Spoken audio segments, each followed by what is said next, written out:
count of, what shall we say today? 5, 4, 3, 2, 1. And still no Twitch. Still no Twitch. YouTube is kicking in. No Twitch today? What's going on with Twitch? Twitch is usually the first one to connect. Maybe a little refresh will do the trick. It claims to be streaming. Alright, refresh did it. Let's make... Yep, there we go. That's not what I want. And... welcome to the stream. I think we're all here now, including me.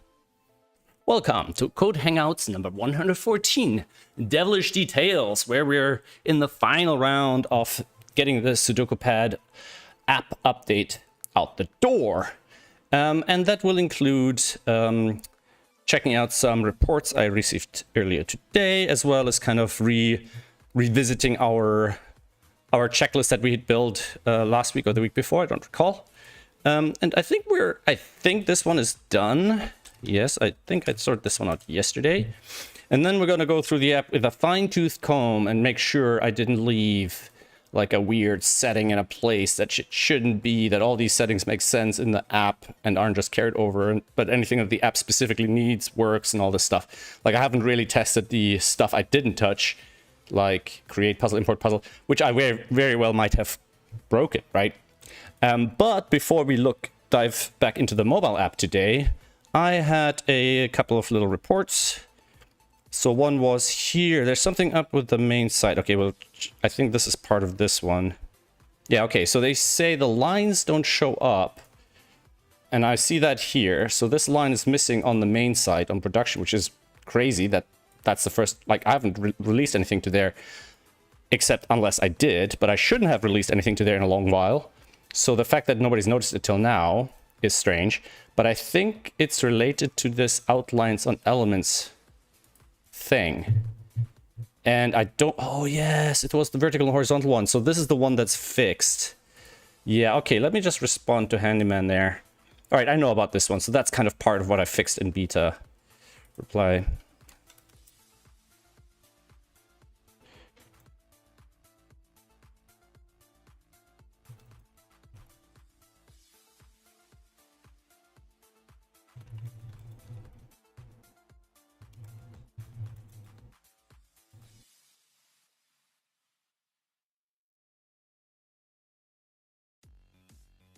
I fixed it in beta, and it was supposed to be a quick fix release.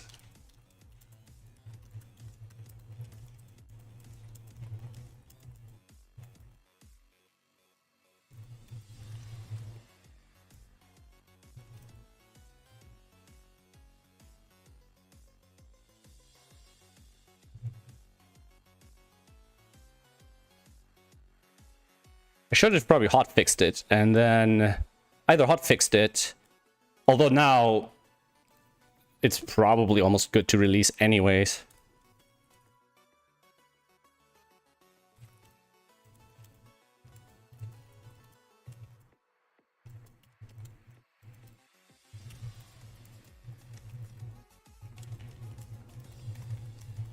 Yeah, I'm just fixing the Android thing first. All right, so this one I don't care about. We know this one is fixed. We know why it's happening. And let's confirm that it's not happening on... oh, and I have to figure out why that one is broken now. The Windows version. I mean, I just installed it recently, so there's no reason why that should be broken. It has nothing to do with the Android release. Yeah, so you see here it's rendering. So that has the correct code. So we can get rid of that. So that's this report. Outline of elements off, yada yada yada, small, low life, I think. Yeah, okay. Alright. Alright, so that was the Handyman one. Now, I Love Sleeping reported fog puzzles don't fog in dark mode. So definitely we want to fix that one.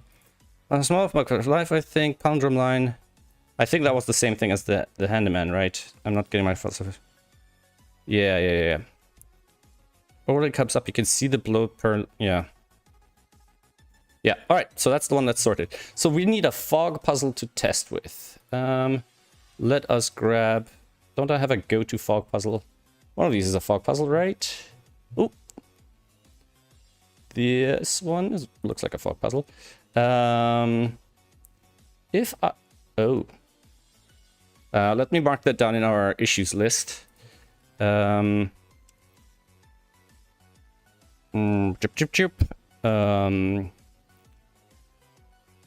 Before play, dialogue can push pop icons off out of the dialogue. Yeah. See. I don't even know what the name of this puzzle is. See. That's redacted in the corner. Okay.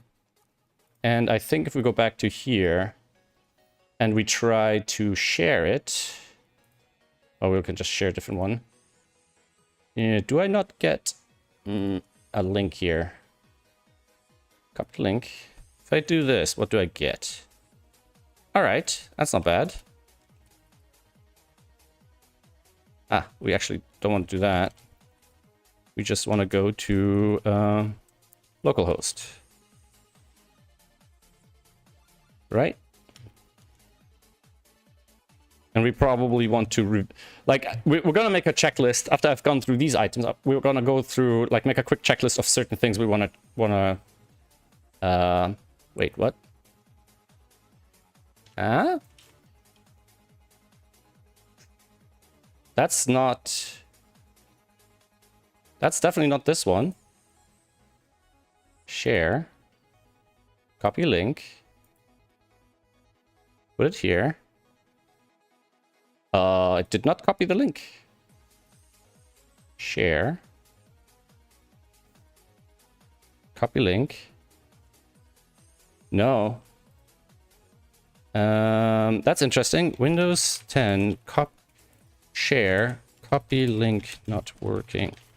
There's something wrong here with the clipboard. And the feature I'm using for Windows...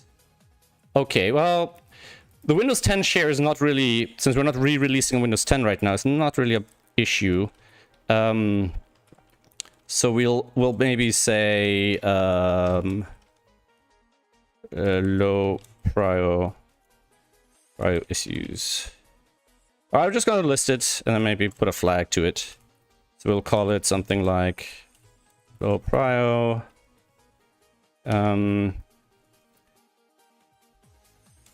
Window W10 share W10 share get link not working. All right. The only reason I even worried about that is because I quickly wanted to get a link for a puzzle, any fog puzzle, so I didn't have to bounce around looking in my browser history. I'm trying to think. Any of these fog puzzles? I mean, I looked at fog puzzles just yesterday. That's not a fog puzzle, and that's the same one, and that's the same one as well. By the way, yeah, here we go. Just to make sure this is clear, you will get spoilered puzzles here, so don't... And they might sometimes even be modern, like recent ones from like today or whatever, so don't come here expecting a spoiler-free experience, please. This is a development stream. This is a code hangout, not a puzzle or Sudoku hangout. So while puzzles will be played occasionally here, the primary focus of this stream is getting some stuff done and making the tool better for all of you guys. All right, so let's try dark mode. Now, dark mode is under experimental for a reason. I've never built it properly. So let's see, what did they say about this? Fog puzzles don't fog in dark mode from phone. Ooh, okay. That's gonna be hard to do on stream actually, because I don't necessarily... Well, I do have it on here. So the question is, do I have a fog puzzle ready to go? Actually, you know what? We're gonna set this up right now. So if I go here, devices, I should be able to go here, and it should find this phone, hopefully. I hope I don't have to do anything special. Okay. Don't know if... Yeah, I don't have any extra puzzles stored in here. But... Nope. Nope. That's not it. That's the browser. We're not looking... Although, the browser might work just as well. Yeah, I think it's the alpha version right now on here, not the debug build. Okay, let's see if we can just open it in a browser. So if I go to... That is Gmail, that is not a browser. Go to Chrome. Alright. Alright. If I go here now... If I go here... Go somewhere, anywhere. Okay, so we have my phone over here. And now we need to get this puzzle in here. And I think port 912 may already be forwarded. So this URL might just work. Famous last words. And start puzzle. Here we go. All right. And now, can I get this underneath here? No, apparently not. Dark mode. All right. Oh my god, it's so laggy. This phone is so slow. Come on, experimental. And dark mode. Engage. All right, back. It does work. Okay. Don't fog in dark mode from phone. They're probably talking about the app. Okay. So they're probably on the old app version. Okay. All right. I need to follow up. Ask them if it's on browser.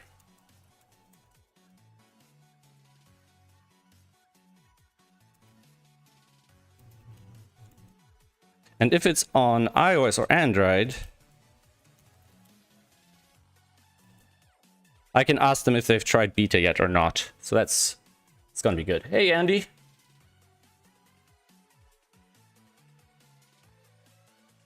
He's probably using the app, and the version of the app that's on the App Store right now does not support fog because it was built a year and a half ago. Before we had the Fox feature. So if they're on Android, they can update to the beta test version on the Play Store, which I don't think I can show off here. I think I might have to go to the phone. Let me see. If I go to this address on the phone, maybe I can show at least what it should look like. And that's why on this phone, that app doesn't have the problem either. And I don't think... how do I become a beta tester? I forgot. I've done it already on my other phone. I don't know if I have to do it somewhere else. Oh my god, this scrolling is so slow. Holy moly. All right. They've changed something here as well. It made it more graphically more intensive, which is a bit annoying on this. Ah, no. It has here. I see. Updated Core 2. So I'm obviously looking at the beta version. I don't know. It would be a bit weird if it shows me the updated change logs of the version that's in beta for somebody who's not in the beta track. That would be very confusing. Okie dokie. So we've sorted out that one. We've sorted out the other one. All right, we definitely... Okay, so let's do a bit of a checklist review. So we fixed all this stuff. These are kind of important. Let's get rid of this legacy stuff. Import any valid links. Yeah, that's something I'd like to do. Let's get rid of the done stuff. And do an updated to-do. So we definitely need to do these. The Win 10, maybe we don't need to do just yet. but we'll just put it on the list as well. Import any valid link. That's kind of a nice to have feature. More important is that. Import any, okay, we've moved that. Integrate core checker dialogues. Yeah, that definitely I want to do. I want to update all the dialogues. But what we really need to do is we need to kind of go through, make sure all the different little things and options and so on work. And I think I might actually want to bring up the old version first to remind myself of what that looked like. So I am going to do this on another window because I'm going to have to browse all over my hard drive. But what I can maybe do is I can maybe do a look at the old Windows build, so we don't have to go back and forth to Android all the time, which can be a little bit time consuming. So I have the old build, and in fact I have a debug build of that version. So if I run this, that should be the current live version, but as a debug build on Windows. So maybe we can at least use that to check out the menus and kind of compare it to the now new version and see if all the features are sort of in sync, right? So this part shouldn't have changed at all. Yeah, so obviously the settings menu is the big one, right? So I've moved all the app specific stuff into app settings up top. But let's check out the other ones first. So we have the pen tool, we have the letter tool. We also might want to review the defaults because the users of the app, a lot of them aren't necessarily kind of familiar with CTC and all this stuff. So they might not actually even see the videos. They might be coming from all over the place. So the defaults might... How to express it? There are some features in the app that make it a little bit beginner friendly and a little bit easier, which the experts like Simon don't like to use. But maybe by default in the mobile app, they should be on and then have the experts disable them, basically. So we have all the visual stuff. So that takes care of a whole bunch of these, actually, including hide timer and all that stuff is still there. Restore preloaded puzzles is probably... Okay, I have to check if that works. But before I do that, I want to make sure I have a backup of this stuff so I don't mess myself up here. What else do we have? Reset puzzle data. These buttons shouldn't be here because I don't think that stuff is implemented. So we definitely need to get rid of these. And that stuff is debugging stuff. So we definitely need to hide these. But other than that, I don't think there's anything else that we really need from here. So let's actually get rid of that stuff first because I ripped that stuff out. And I guess the menus are still in here somewhere. All right, so we want to find in here stuff, things like... check paths. If I find that string, okay, so that should get me these buttons. So we don't need to create. So that should. Oh, because that I was trying to get the file system stuff going, and well, I haven't done that yet. So I think I need to refresh again because it takes a while. Yeah. So we have these three. And before we do the whole reset stuff, yeah, the import puzzle should be... we have a separate one, so it almost doesn't need... I guess I just put it there for completion's sake, but... Ooh. Oh. Wait. So I did this, and then this, and then... Yeah, now when I click settings, it doesn't pop the settings open. Because we are already on the settings page up here. So I'm here. Right, let's see how that goes. I go to home. Go to import, and it takes me back to settings. Does it do the same thing when I press here? Okay, so it changes the URL at the top, and it kind of gets confused a little bit. So, let's fix that. That should be fixable. So let's see. This is exactly the sort of thing we need to sort out now. Handle puzzle import. So app.backpage. So the backpage is supposed to take it back to the previous page, which at this point should still be the home page because we click settings and it should take us back to the home page after opening settings because it's using the URL to choose to change where we are in the app. So let's see. I'm guessing something is getting confused here. Let's see.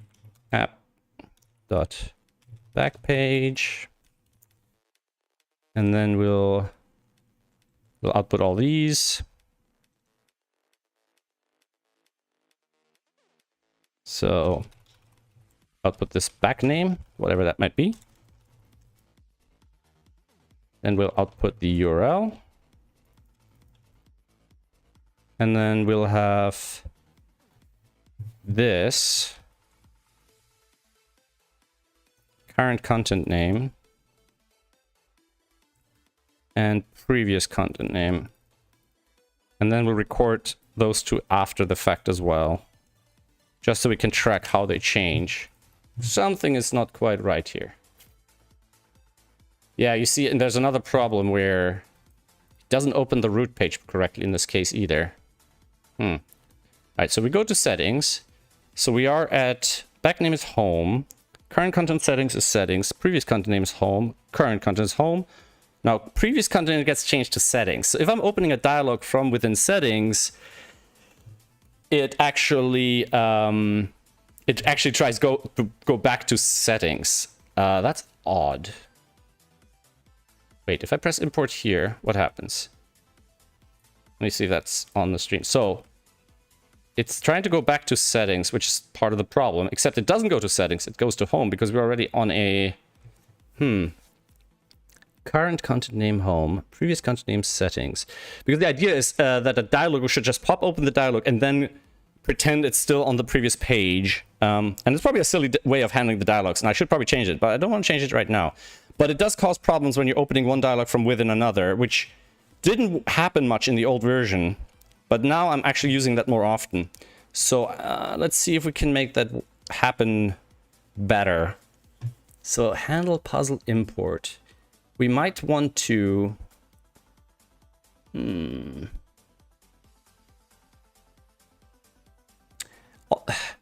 There's a couple of ways we can do it. We can either do it from the sending place.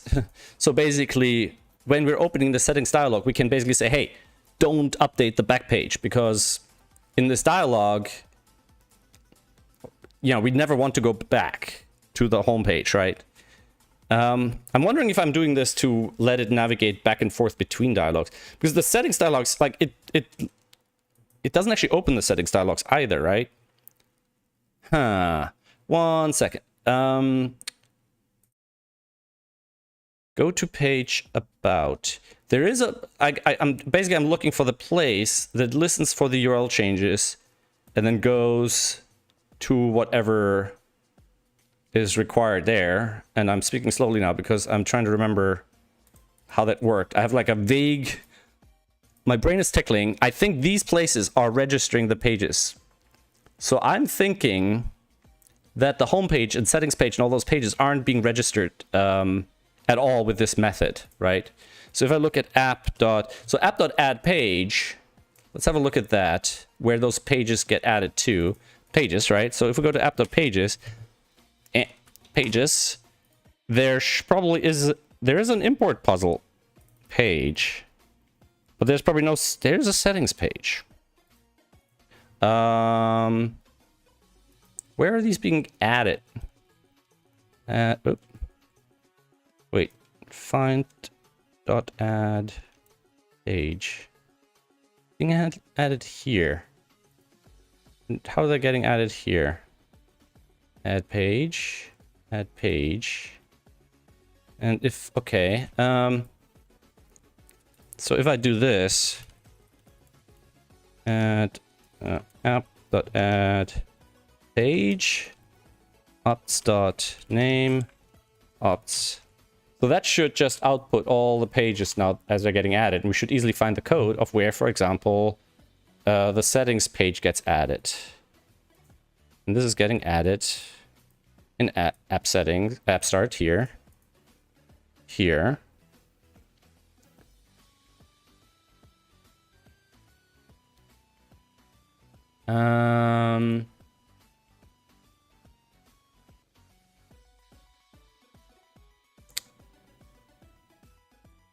So when we're opening, wait a second, where did those settings exist in the first place? Import puzzle. So we have this as a link on the homepage, but we have this, and it has a handler. So instead of a handler... Ah, okay. Where was the screen home? Okay. So here, it's backpaging us, but it is backpaging us. Why does... One sec. I'm currently a little bit confused because my brain is not getting the hang of where we're backpaging to what, right? So we opened that and we're backpaging to home. So we're basically saying settings got opened and now we just want to go back, right? Now that happens where? Handle show settings. Okay, so app start here, right? And then we have handle show settings somewhere. Handle show settings, here we go.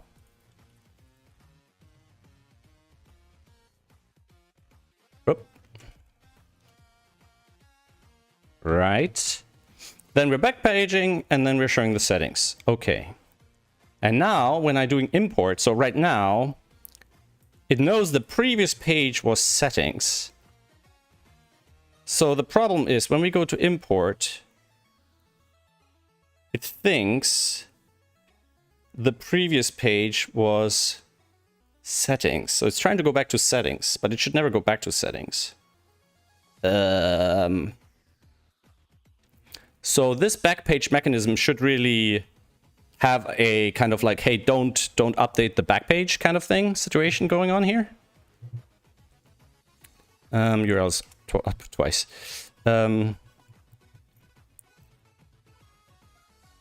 So let me just rename this from pref to current.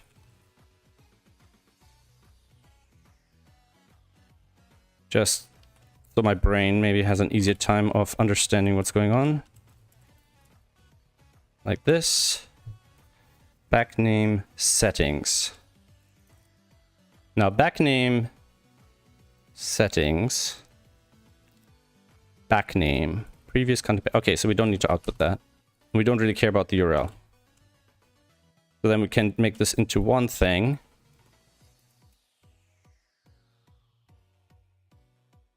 Let's output this twice, just so I can understand what's happening here.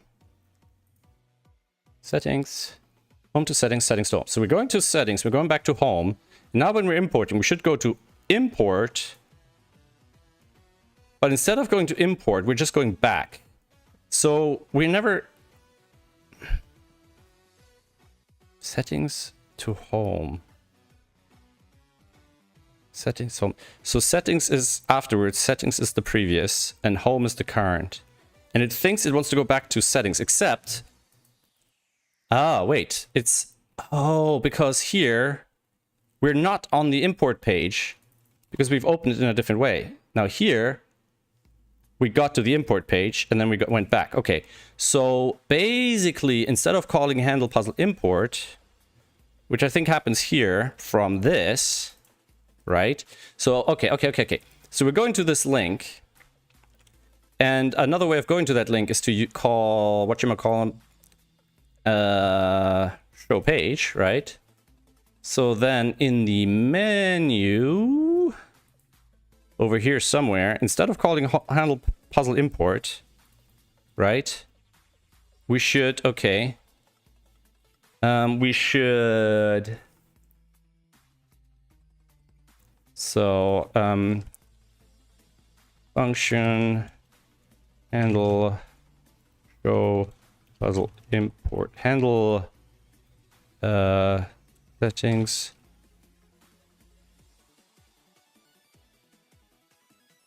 puzzle import, right? And then this should be import puzzle. And then everything should run through the same mechanisms, which currently aren't the best mechanisms, but at least they'll be consistent. So now if we change this to this, right, we're home, we go to settings, go to import puzzle, we cancel. It says settings, but we are home. Go here. Is that because it just ignores that? So if I go import here, home, settings, import. Yeah, okay, so that works. Okay, that's it. That's all we need to do, right? So we can just get rid of these. I don't think we've functional changed anything. We just have a bunch of unnecessary loggers in here somewhere. A couple places. Should be easy to remove. Let's see where they are. All right. Yeah, these are the sort of things that that are hard to catch on testing, because it's like stuff that I haven't touched, and then I won't think about looking at it. But users will notice this stuff immediately. 377 in app start. 377. Hey, Protoxis. Oh yeah, I should have established better habits at a time when I could. All right, fix back page from import, from settings, import. All right, that was just a minor thing that I caught on the by.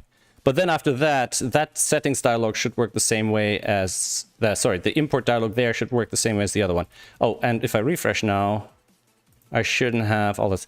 Now the other thing was, if I open settings directly, it goes here. No, wait.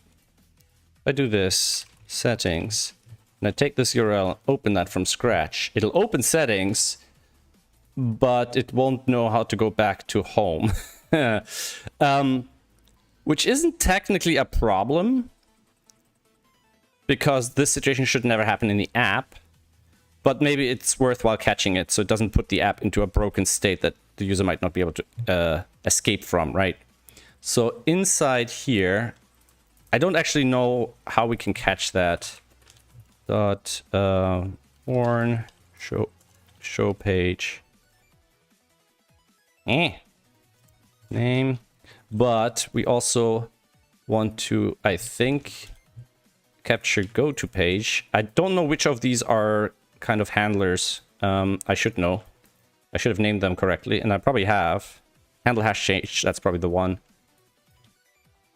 Could also be that initially the handle hash change doesn't actually work. So sort of on first load, it might be that, you know. So if we go back to here, let's bring that over here. And if I do this, show page settings, handle hash change settings. Now if I close it, yeah, the problem here is it doesn't actually seem to change anything, even though the hash technically changed.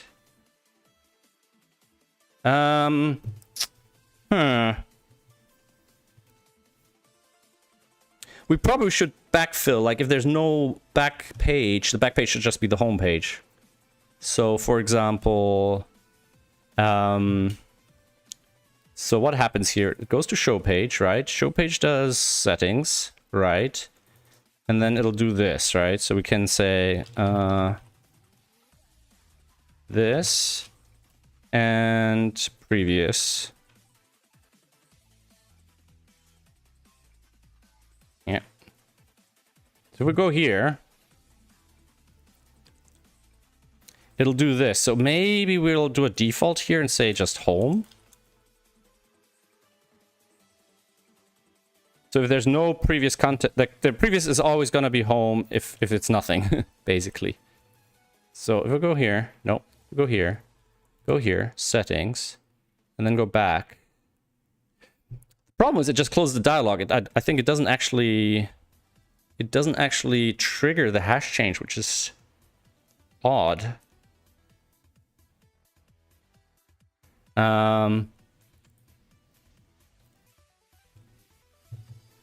Let me think. Wait a second. So after we're closing the dialog, are we doing? I'm currently thinking if we're executing any code from the app at all here, and I don't think we are. I think this is just. What I don't understand is, it looks to me as if the hash here changes, right? So we go here, settings, and then it doesn't change when we close it. Okay, so we probably have to do something like on close. No, that's puzzle import. No, we need to do this for... we kind of need to do this for all dialogues. And I think we might be able to. There might be an event for that. So let's have a look at framework. There should be an event getting triggered. Show dialogue. Close dialogue. So maybe trigger close dialogue. So if we set that up here,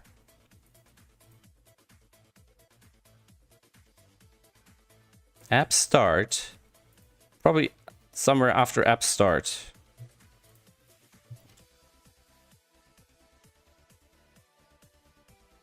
I think I'm gonna start slowly transitioning the code to async await, which at the time here hadn't been using yet. Although in this case, ironically, here, this is actually a promise we need to manage.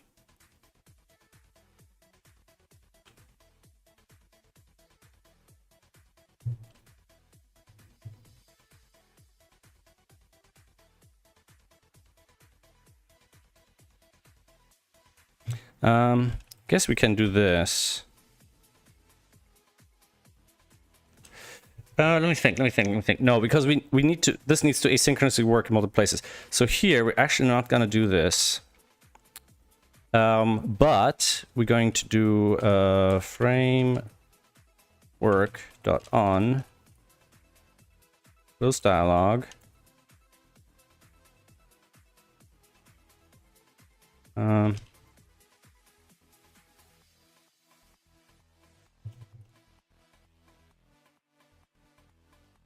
Something like that. This syntax looks bad. I think, yeah, we need a third dot here. All right, so you're gonna copy that, go here, fresh page, load this up like that. So we're hitting app start before all of this stuff. Okay, that's good. And then if I do this, close dialog triggers. On button cancel dialog settings. All right. So we can do something like, we'll probably do this under navigation, although it's not a functional thing. It's a flow, whatever. Handle close dialog function. The only issue here is I might interfere if it's kind of closing, switching from one dialog to the other and things like that. So,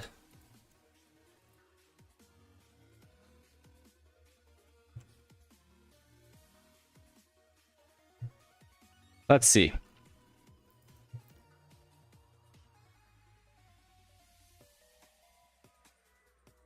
Then we can just put that in here. That should already be bound. And then here, maybe we'll have a quick look at the page stuff. Like these two guys. Just to get a handle on where they're at here. Because I know they're wrong, right? But could they be useful? So, for example, here, it thinks the current content name is home. Which is a problem. Because how did that happen? So that happened in the back page, right? The problem is that is not actually the current content. And how can I verify that? Because these flags are supposed to be the way that I verify this. What about current page? This is not current page. Maybe current page is our clue here, our missing piece. Like this, to be fair, this is wrong in the old app as well, and has never really been a problem, never been reported as an issue. It thinks that current page is settings. The problem is that's always true when I'm closing that dialog, right? So that should also be true if I'm going from home, opening settings, and then closing it. Yeah, because at that point the new page hasn't loaded yet. Ah, but wait a second. Here, current content name is home. Here, this current content name is home. But because home is already loaded underneath, it doesn't actually go through the process of loading home.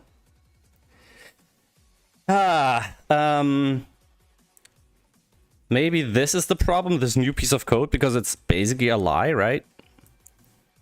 So if I get rid of that, and then do this again. Ah, wait, no. Sorry. Settings. Ah, yeah. The whole point is to load a URL from scratch on an empty app that isn't initializing a page correctly, right? So app start, previous content name settings, current content name settings, close. Current content name that. Now, starting from here, current content name home, open, close, current content name home. So basically, I think if current content name is empty here at this point, we can just go to homepage. So we should be able to do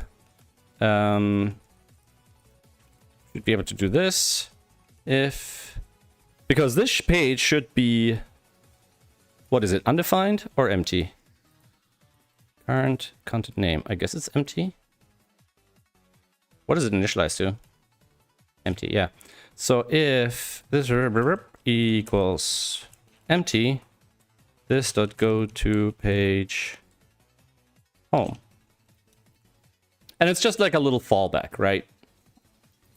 So if this is hash settings, but we start from here, go to settings directly, then we go back, it loads the home page.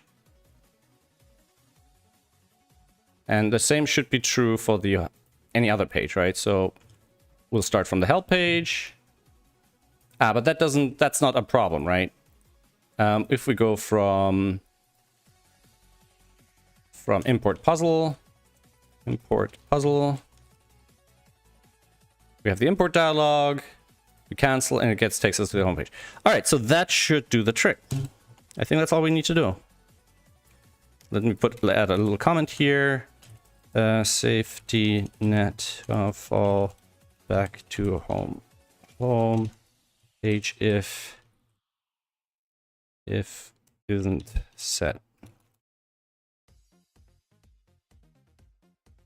All right. And let's clean up the logs. I think this is a small change we can put in. I don't know why I added a comma there. Oh yeah, because I was planning to put a handler for close, for dialog clause, but we don't actually need that. And let's get rid of all that logging again. And is that all of it? Nope. And nope. And 184. Nope. So we basically just added that. All right. So added home page fall back on invalid page after dialog close. Is that not how you spell fallback? I thought fallback was one word. All right. So that's cleaning. That should clean up some of these items, these menu items. Now the reset stuff, I'm not going to check that now because I want to back up my state first because I have a whole bunch of puzzles in here, and it helps me to test complex things.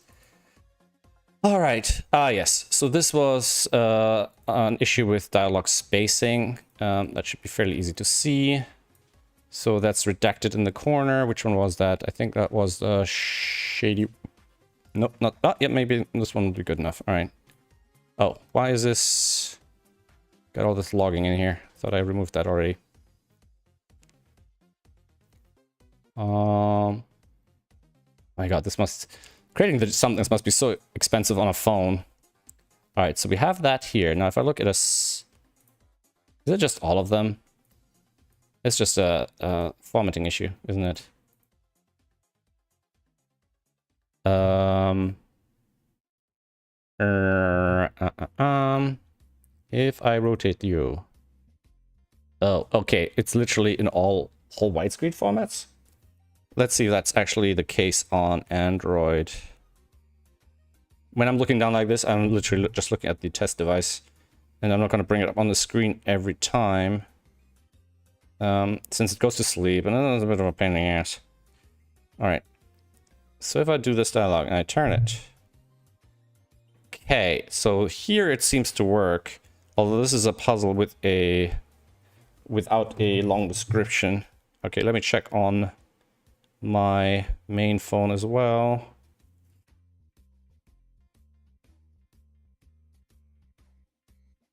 Oof, I need to be in do not disturb mode. Sorry, guys. Alright, so I need a puzzle with a longer description. Something like this, maybe? Alright, if I turn this sideways... no, it does not push it off the top of the screen. That is interesting. And it's also odd that it's for such a relatively small amount. And it doesn't seem to care that there's more space available.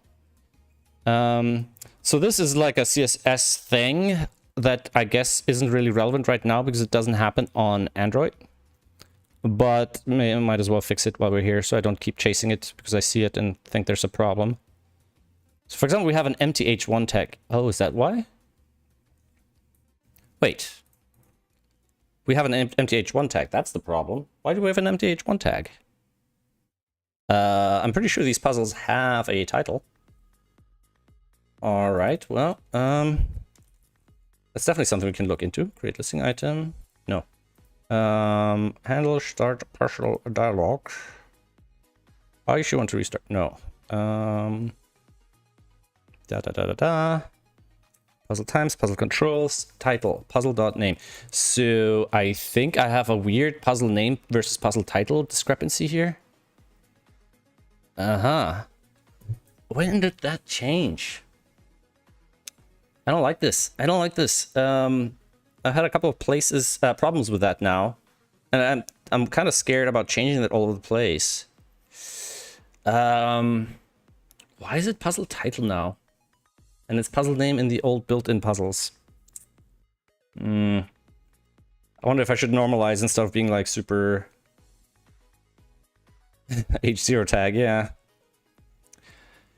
The right thing to do would be to basically check all the puzzle data on startup and clean it up and then normalize everywhere the use of it. My gut reaction is to kind of make it like, hey, if there's a puzzle name or puzzle title, use whichever one is available all over the place. But then I'm gonna create ugliness down the line that I need to support. There is get puzzles, right? So get puzzles is kind of my window into the puzzle list. And get puzzles depends on local data. Load data. Maybe I can do that here. Local data. Data puzzles. Load data. All right.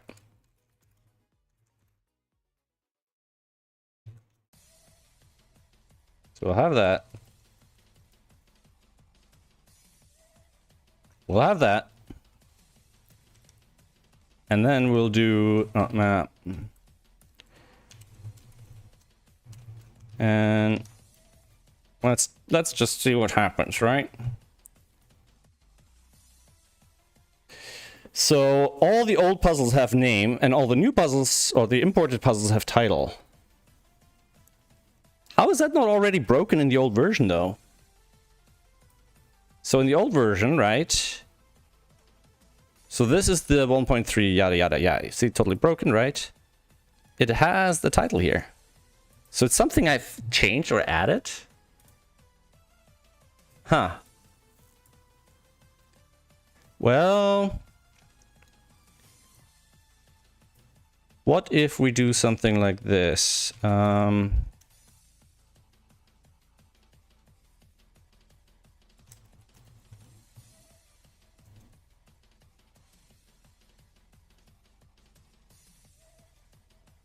So basically we want to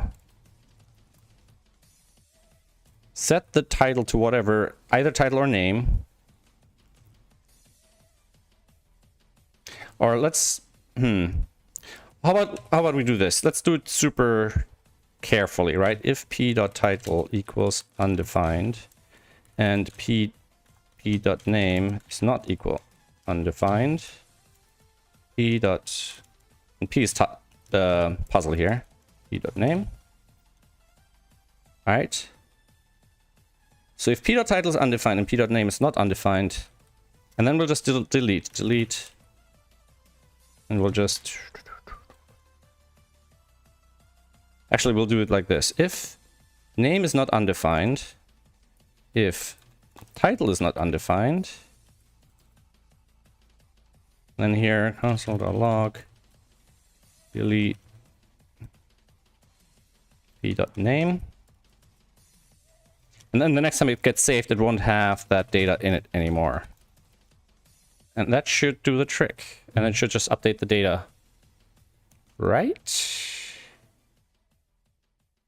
So now if I look at this, we have puzzle 7. If I click on this, we'll have bonus puzzle 1, and we don't have that icon.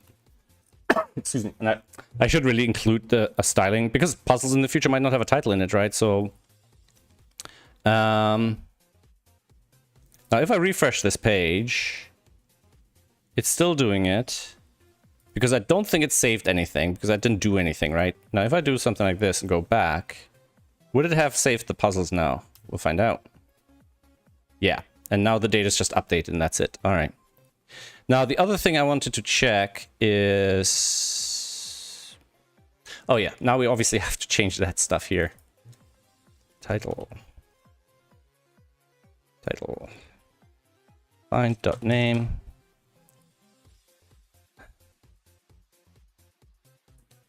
I hope that's not gonna be a problem now. Okay. I should have probably checked all the places where the stuff is being used. Like, for example, in the share code. Puzzle name. Title. Value. Input. Puzzle name. Puzzle.title. Puzzle.name. Puzzle.title. Puzzle. Title.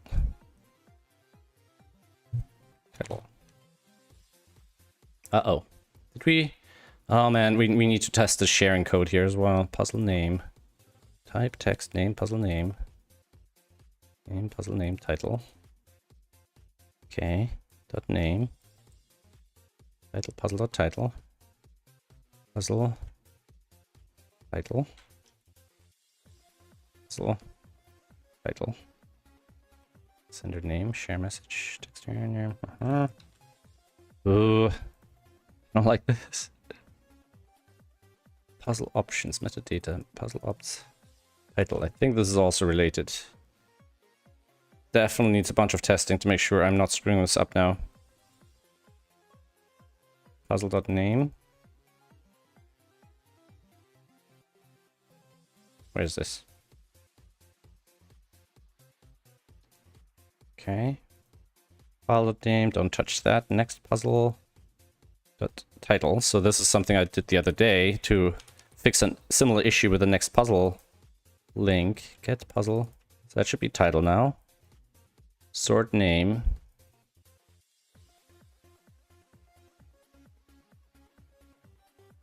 Okay.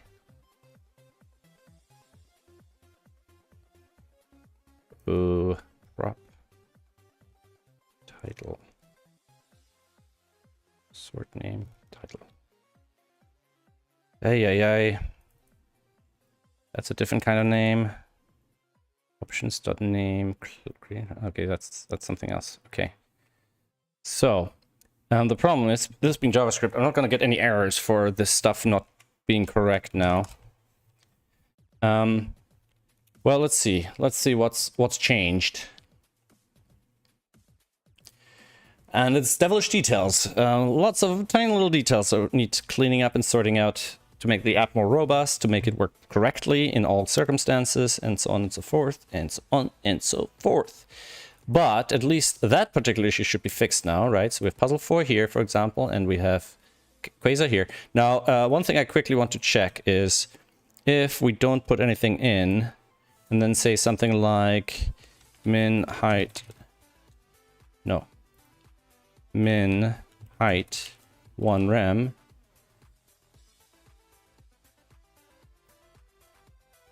but I believe I edit this as HTML and put some text here. Right? How high is it? Because that's more than 1 rem, apparently. Line height. What's the line height on this thing? Line height. Which I generally set. So max height 0, min height 0, max height none. Height 25.6. Where does it get this height from, though? So I'm pretty sure that's just a result of the font, not an actual number I'm setting anywhere. Font size 1.3 min height 0.3 rem. So at least that doesn't change the height when there is text, right? So if I now remove the text, it should keep it the same. 20.8, except it's not. Ah. What height is text? CSS, what is the height of a line of text? Shouldn't it be 1.3 rem?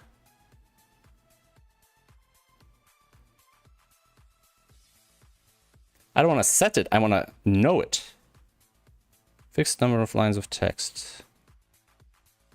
2.5 EX.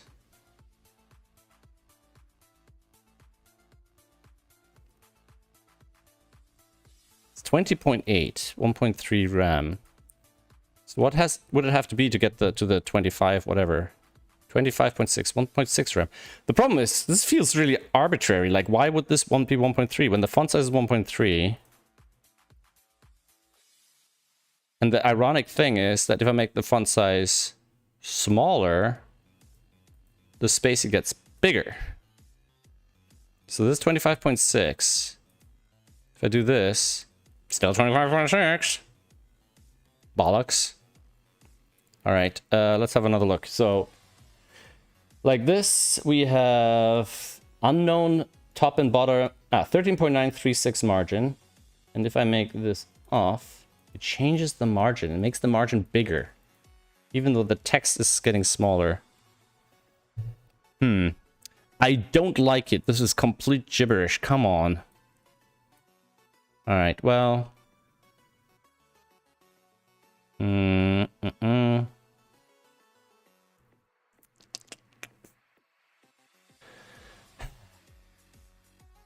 I mean, what if there's a space in here?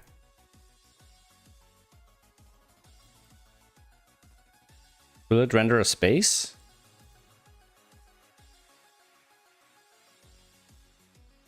So if I put a space in here, or something like a non-breaking space, because apparently our space isn't good enough anymore, then it maintains it. But if it's just a space, it just eradicates it. Oh, that's a nuisance. All right. I'm completely in the wrong place anyways. This dialogue was down here, wasn't it? So, content title. So, if I do something like style min height 1.6 rem, which again, it shouldn't ever happen, but, you know, I can't force people to put titles in their puzzles.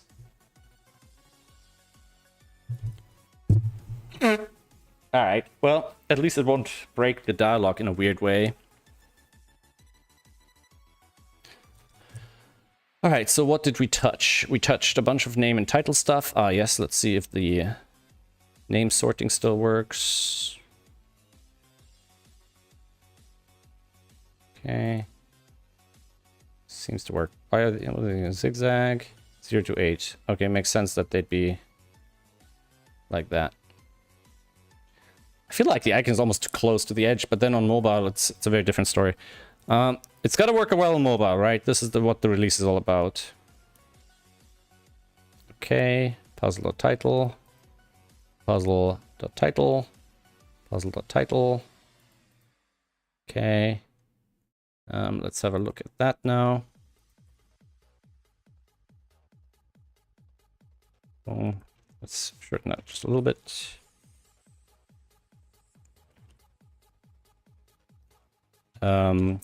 Update puzzle data to use title instead.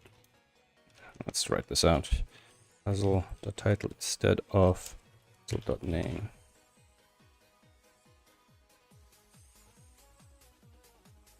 All right. Okay. The whole sharing stuff, that's a whole separate story. Make sure all that works. But for now, this looks pretty decent. All right. All right.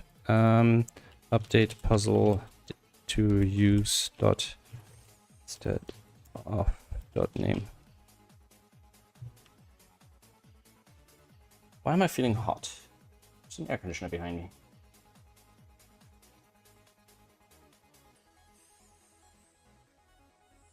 Come on, give me some of that sweet, sweet, cool air.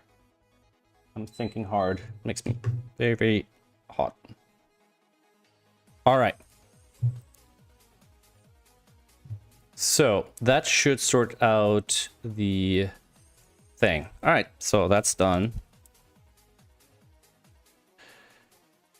I think the dialogues is actually quite an important thing because right now I don't like the way things looking. So I'm gonna have to play. Oh well. So let's say if I open this puzzle like this, it starts like this, right?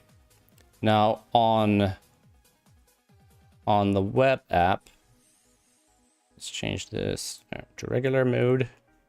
So if I start, and I think right now I have that dialogue disabled. Don't pause and start, right? Pause and start, show me. So it does look like this, resume puzzle. So it doesn't have the solve counters. Solve counters, it's a bit dodgy because I don't know if I can retrieve data remotely. Maybe we'll look into that. But I think this dialogue is basically the correct one. Although it might be something I have replicated, but it's not a complex one. If I say... Was that gameplay? Don't start. Don't pause and start. Don't pause. Check on finish. Oh, why are these features not here? Wait a second. Check on finish. Check on finish. App start. App settings. Auto check. Gameplay check on finish. App start. Check on finish is off at the moment. Okay, so I think I've basically brought these settings in manually, more or less. So no pause on start. Also, these are at the bottom, but then in the dialogue, they're at the top. Not sure why that is this way. Wait a second. What does it actually look like in the web code? Is it like that?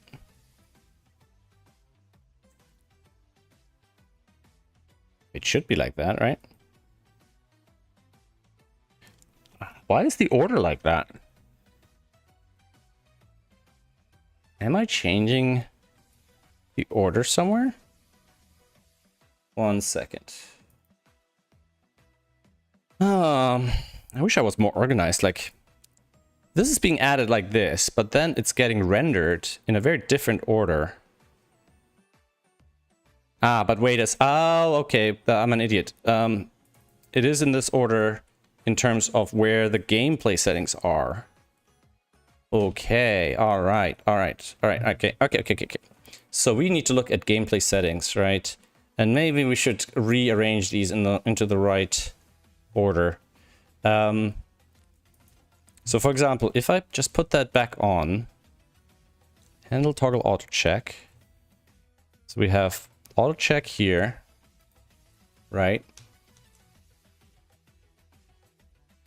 Like that. Okay. Then we have don't pause on check, don't pause on start. And maybe we should change this order to kind of match this a little bit. If I'm just gonna cut and paste these around anyways. So we have the create solution link. Oh, here it is, no pause and start. And auto check. Boom. Smart corner mark 2. I don't even know what that's. Oh, okay, that's put in here because it's here as well. All right, we need to clean a lot of this stuff up. Hide timer, dashed grid, digit outlines. Hide already solved, arrows above lines, create. Okay, so that matches this more or less right now.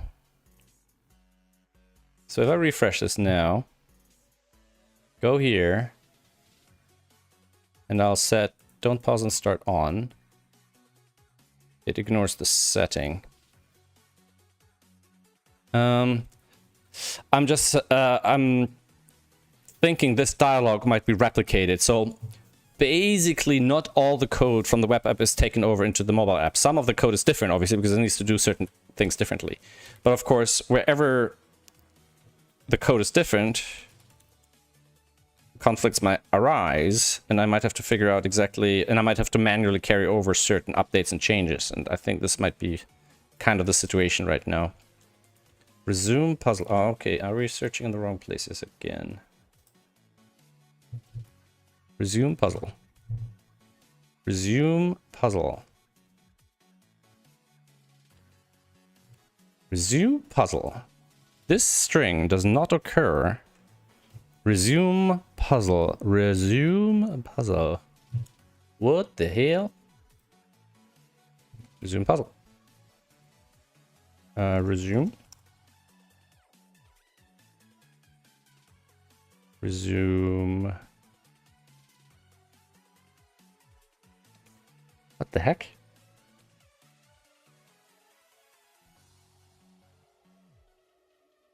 Button label. Button label resume. Ah, okay. Okay, let's see if that code exists here. And what I'm doing is I'm jumping between the mobile app code and the so this should be the pause dialog, right? Game paused, resume. And if I say this here, this should also be the dialog that gets called on start, except it's not. Now here, that's a good question. Is it the dialog that's being called here? And am I looking at the wrong place? No. Right, let's close some of these things to make sure we don't get ourselves confused, because that is very easy to do. So if I go here and I put that here, and then I wait for a count of a couple just to make sure this updates.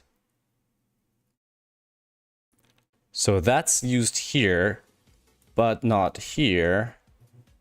So I still don't know where this freaking dialog is coming from. All right. I still should be able to find the word resume somewhere, though. Holy moly.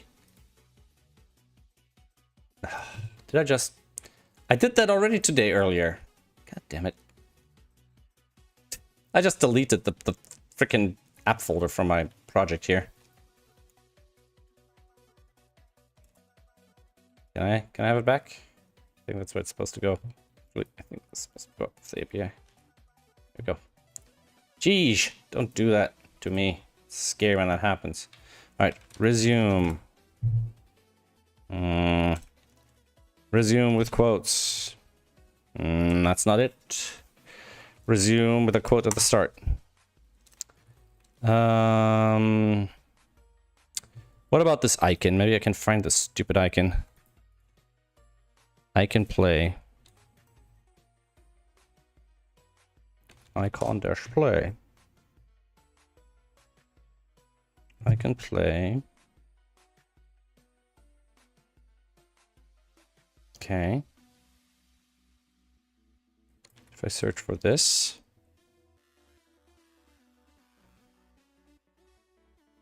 What about this one? But that's the same freaking dialogue.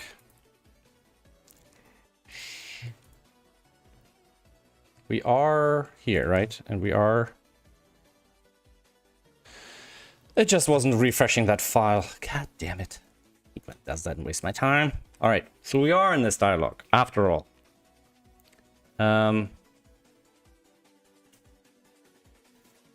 So we are in the right place. Okay, alright. Don't panic. It's the right dialogue. Let's look at a slightly more complex puzzle with more stuff in it. So if I review this, right? Do we have... Don't pause on start is off. Alright, so if I do what we just did, and I'll say replay, restart, get this down. We are getting the solve counter here. I don't actually know if that works on the Android version right now. I haven't checked. If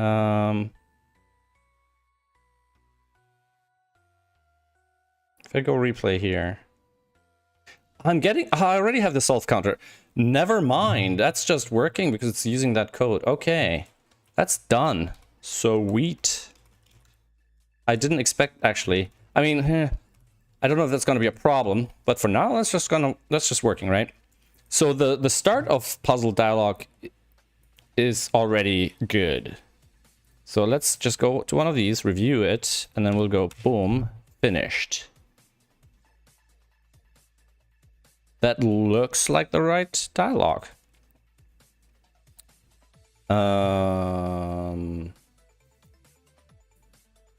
I'm confused now. I was pretty sure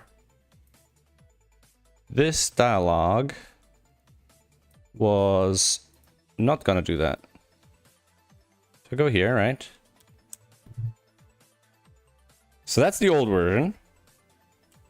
Okay. And if I find a more recent build, and I believe this should be a recent build. Oh no, that's like all the builds. Holy moly. Okay. Go here. Nope. Didn't I do a freaking build? You know what? I think the build is still living in here. Yeah, I'm just grabbing that build. Electron. Build. Unpacked. I should be able to just start it up, right? It doesn't let me... Doesn't let me open the same app twice on Windows with the same name. That's a bit silly. But, okay, if I go here... Oh yeah, that's broken on Windows right now. I don't know why, actually. Ugh.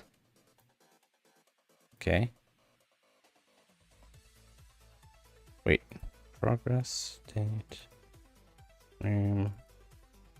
Progress, boom.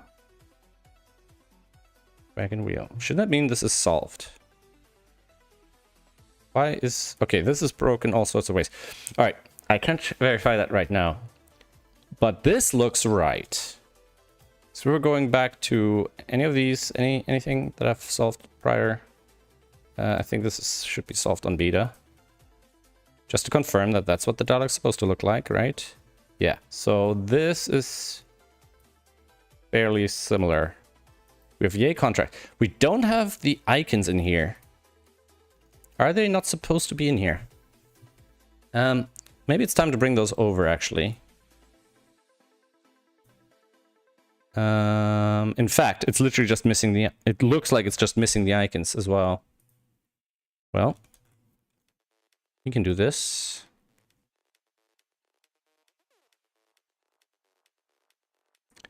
Where is it looking for? JS, partial images, public, staging, images. And then here we should have... I think only these are required. And maybe these? I don't know. So if I do this, I'll finish the puzzle. Yeah. So we might want to add those features as well for removing some of these things. Yeah.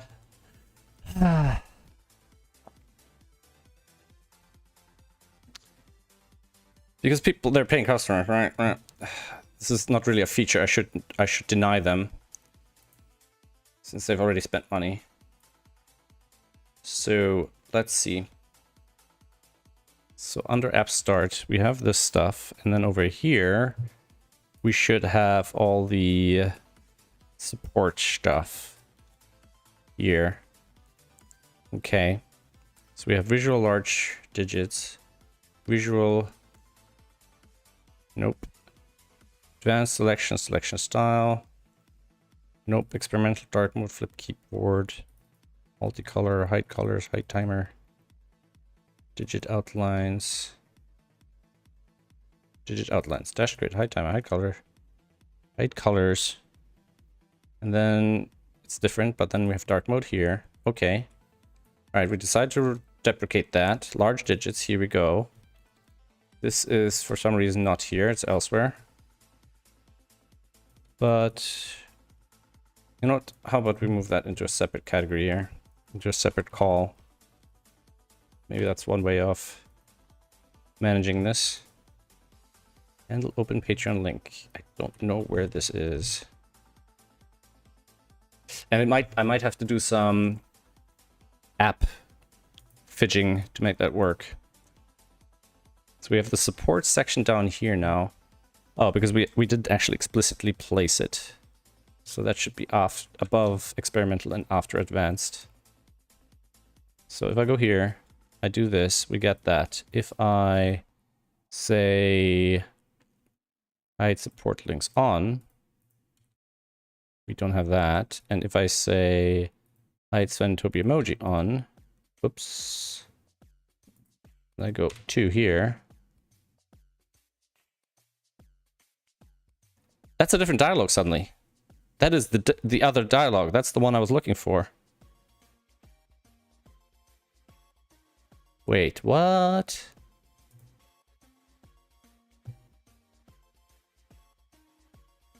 The heck? This. What? How does that setting land me in different dialogues? Ah!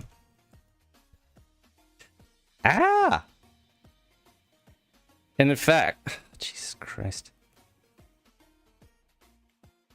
So if I disable all these, right? It looks like that. But yeah, you see, I only have that OK button there in the other dialogue, and I don't know which part I actually need to... Okay, if I disable that, if I disable that, if I disable that... Okay, and if I disable this as well... Hide, show... Off, hide support. There was a different dialogue. The app dialogue.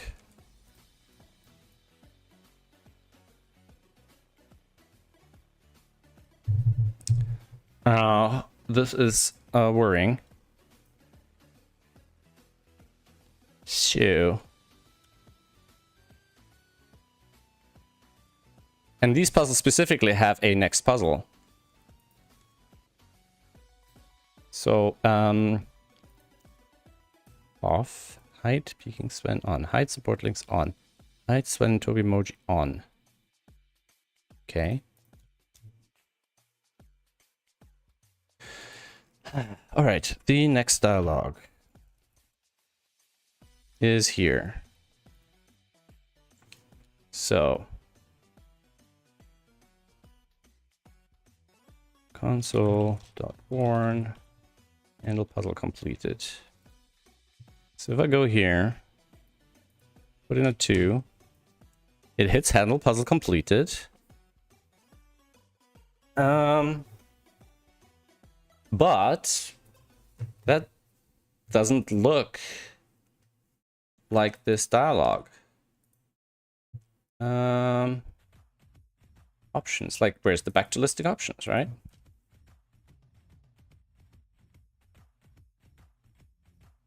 What's going on here?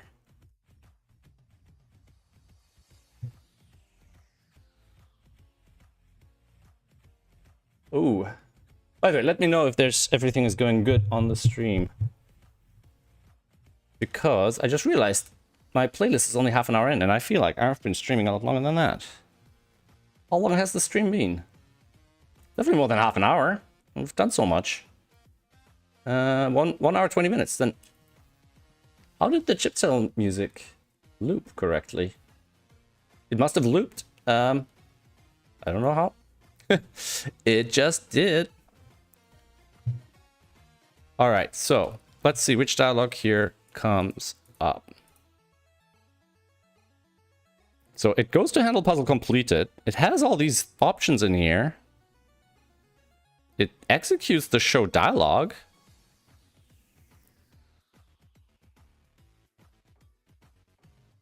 So I'm guessing the other dialogue kicks in as well. And just overwrites this one somehow. That's worrying. Huh.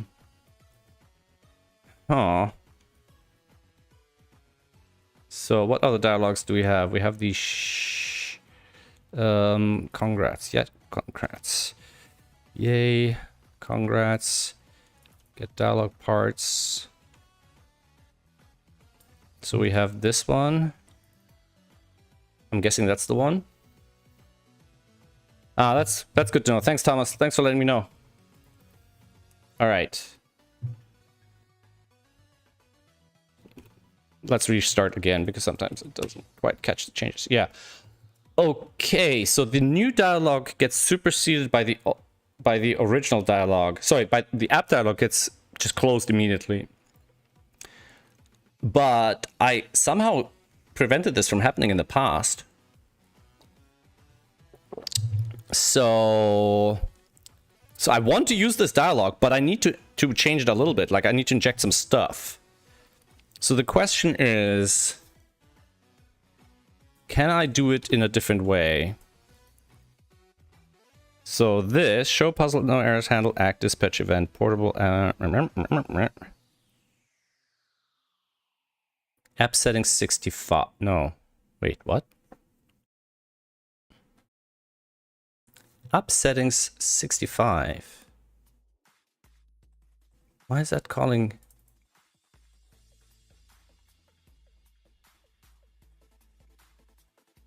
Oh, and then, oh, wait, what? Oh, this happens first. Handle puzzle completed. Create puzzle 27.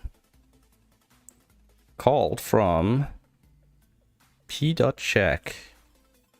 Handle puzzle completed. Am I registering this in some way somewhere? Alert or no error?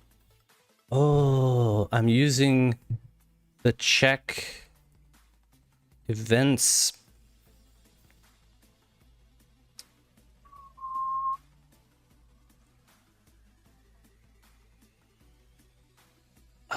Oh.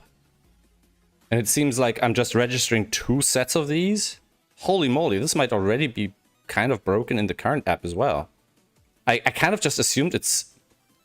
No, wait a second, no. Handle auto check 2. This was designed to replace what was happening here.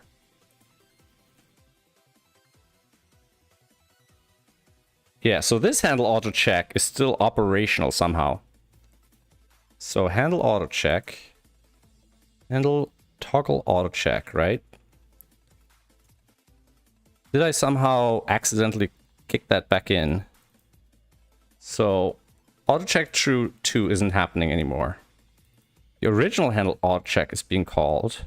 Maybe this was supposed to be handle auto check too. Perhaps that's it, yeah. That definitely didn't refresh. Yeah, okay. Now the problem is we don't actually want to completely replace the dialogue. And maybe instead of handle auto check 2, we should give it a better name.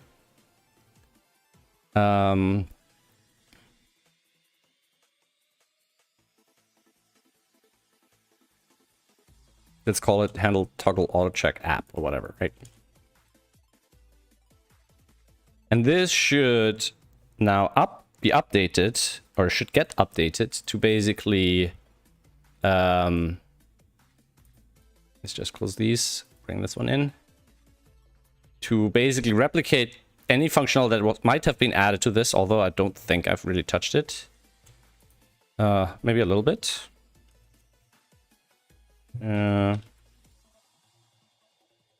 Extra type, clear the value. No errors visible. Okay. You know what? I think we should be able to bring that over. Need that. Errors visible goes here. Gets that added. Puzzle completed false.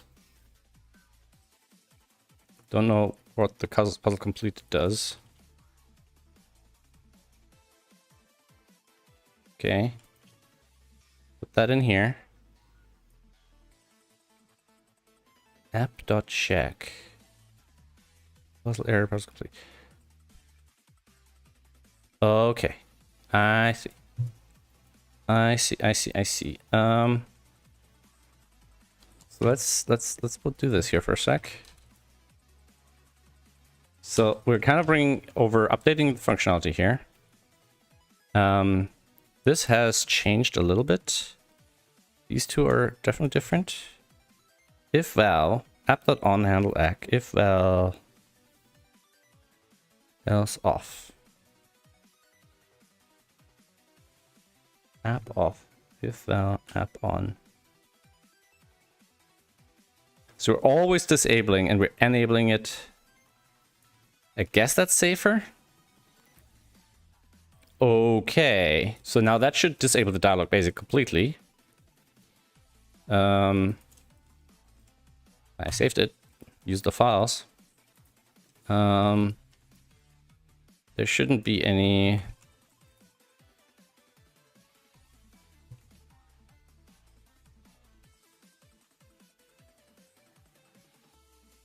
Oh, I'm also calling it manually somewhere. All right, let's sort it out.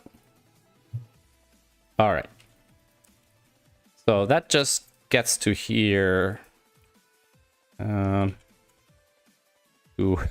wherever we were a second ago. Which file is this? Great puzzle. All right. So this should get to here.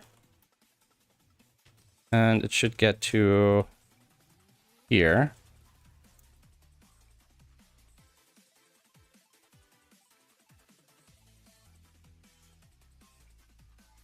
And then here we have to ask the question, are we completed?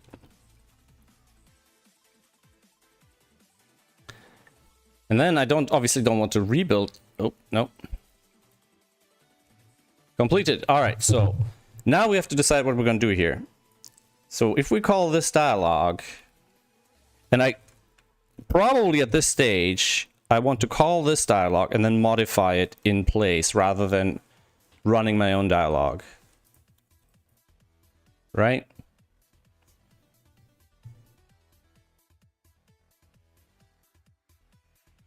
And the error stuff, we should be able to just use the one. Like, I think I thought I had to replicate all of this because I didn't do the work of getting it working with the existing one. Yeah, because we want the benefit of the stuff.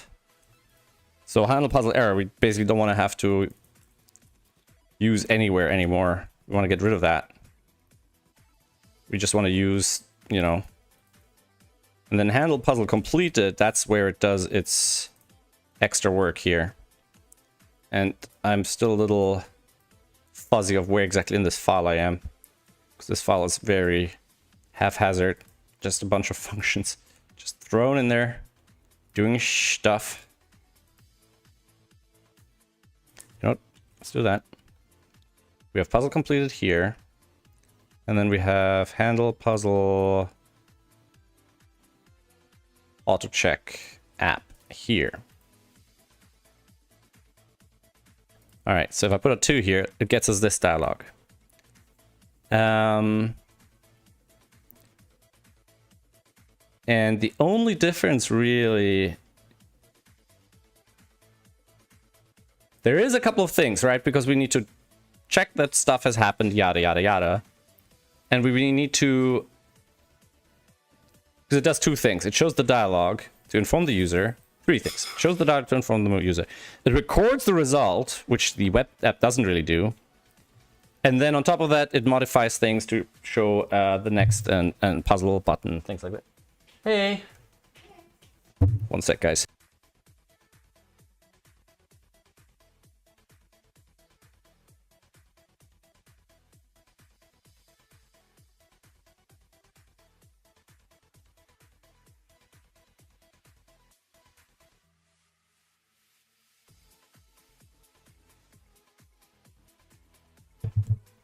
Done? All right. Okay, so let's also, I think we had that dialog up on this side. What was it called? This one.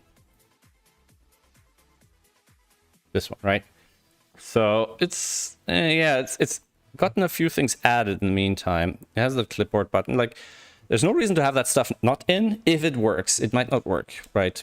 So we have back to listing. We have the continue puzzle button.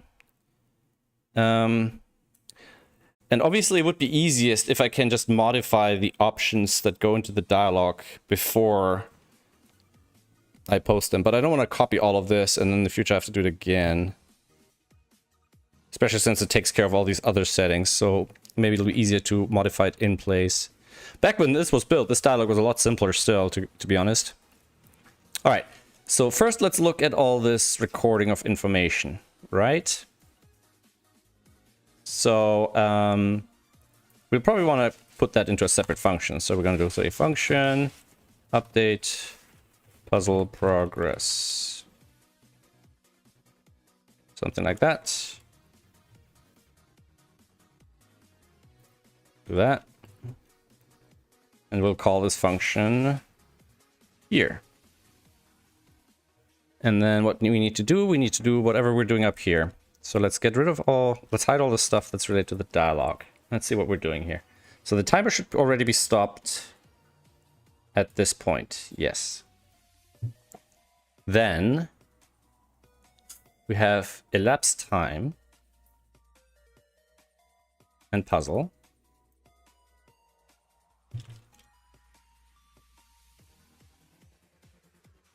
And we're gonna put these in here. Now, why are we sorting here? Oh, that's for the next puzzles thing. All right, fair enough. So let's output puzzle.progress just to see what it's like before and after updating. And the same we'll do with puzzle.besttime. Like that. So if I go here now, do this, what do we get? Best time progress, yada yada. Probably shouldn't be changed anyways. All right. Then what else? We'll do all of this to prepare the buttons. Oh, and we have this message. Where did that message go? Looks good to me. Congratulations on the new best time. Okay. Also, I don't know if at this point the dialogue is already visible.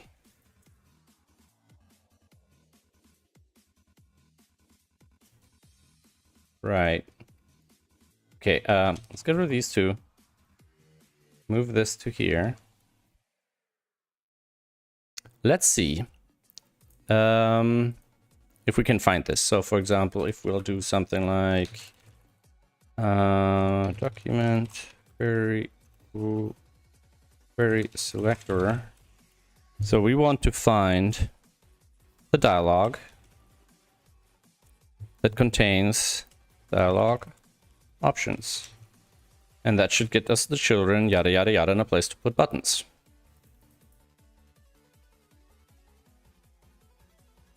And we need to refresh.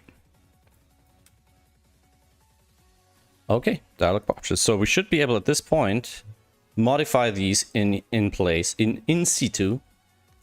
Now let's check where this message used to be placed.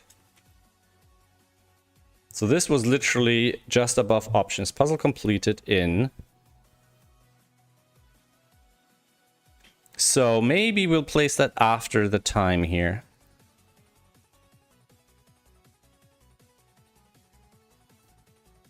Support links. Time, support links. Solve counter. Dialog options. So we have the title. We have the message.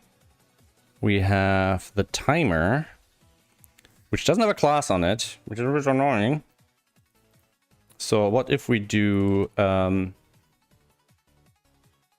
dialog dot children, dialog dot children.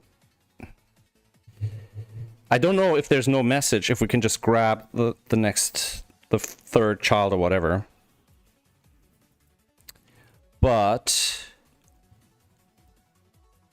copy to clipboard copy. I think that should always be present on this one. Because I'm thinking like I can just get the third item or whatever, because this might not exist, right? I can't rely on this existing because this might be excluded. Same with solve counter, right? So I think we actually need to go here. Dot dialog hash dot parent. So we do this. What does that look like? Let's do this again.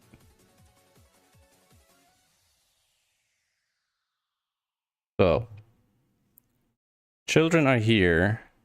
Parent is undefined. Clipboard copy. And I'll probably have to do this twice. And what we got now? Clipboard copy is not an ID, apparently. ID, clipboard copy. Inside dialog. Why does it not like this? Why are you like this? Okay. Does this get added later?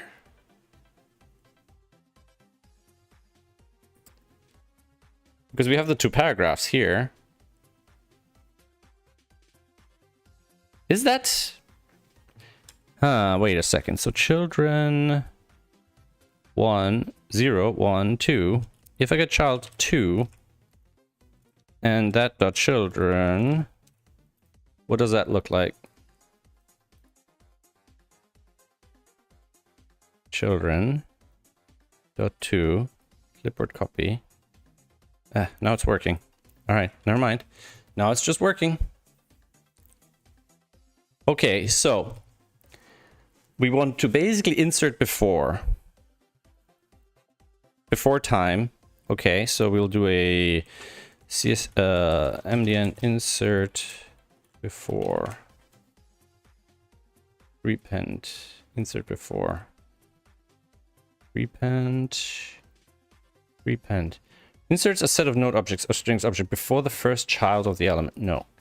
Insert before method, insert a node before a reference node. Okay. So if we'll do something like, so we'll do something like this, right? Let's dialog element equals strip. All right. And then we'll do, and we'll just replace this like that. that, and like that, and like that.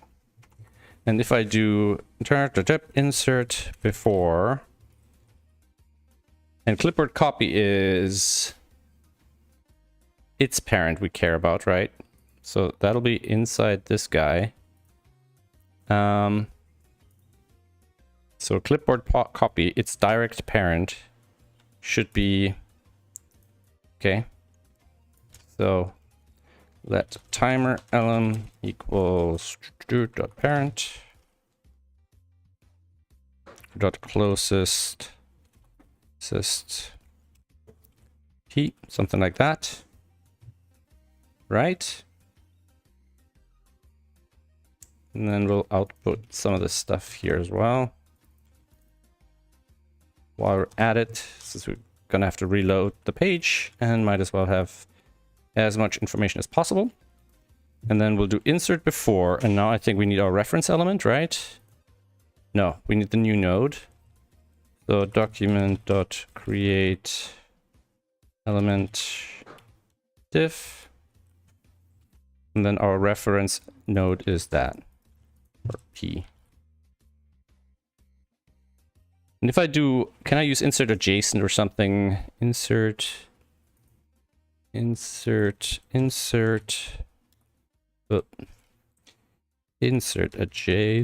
HTML. Is there something like insert position before, begin, after? Insert adjacent HTML, insert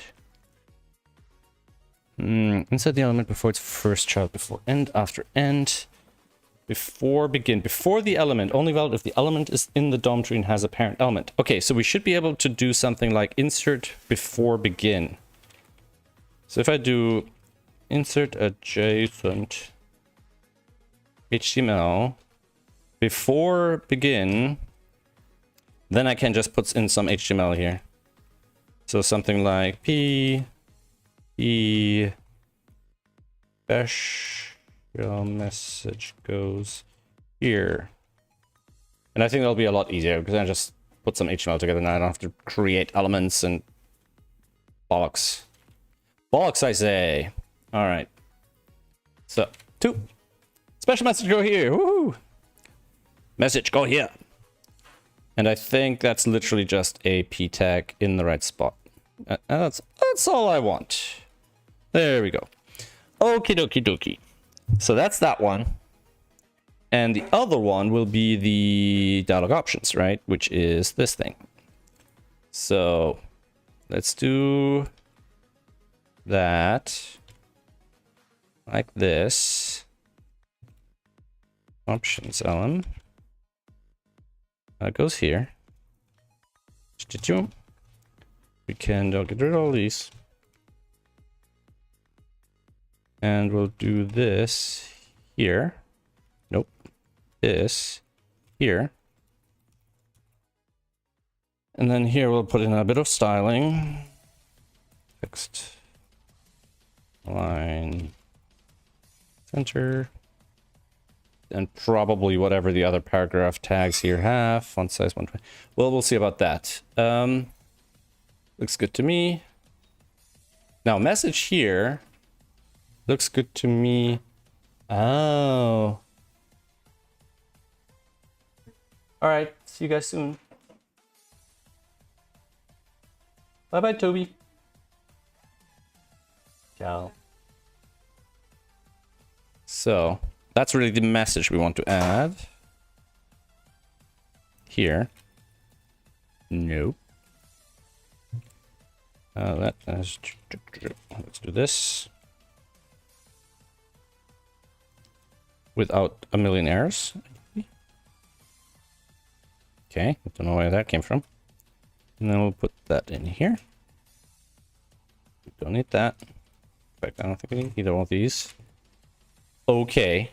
And then for the options, we need to add additional buttons. And they aren't hooked up to the handler, so we have to manually handle those. But that's okay. We're used to it. Congrats to a new best time. Okay, so that only happens if we have a best time, obviously. Okay, so we'll do this. So So this whole section here is basically the whole best time thing, right? Puzzle dot is greater than best time. Puzzle dot best time.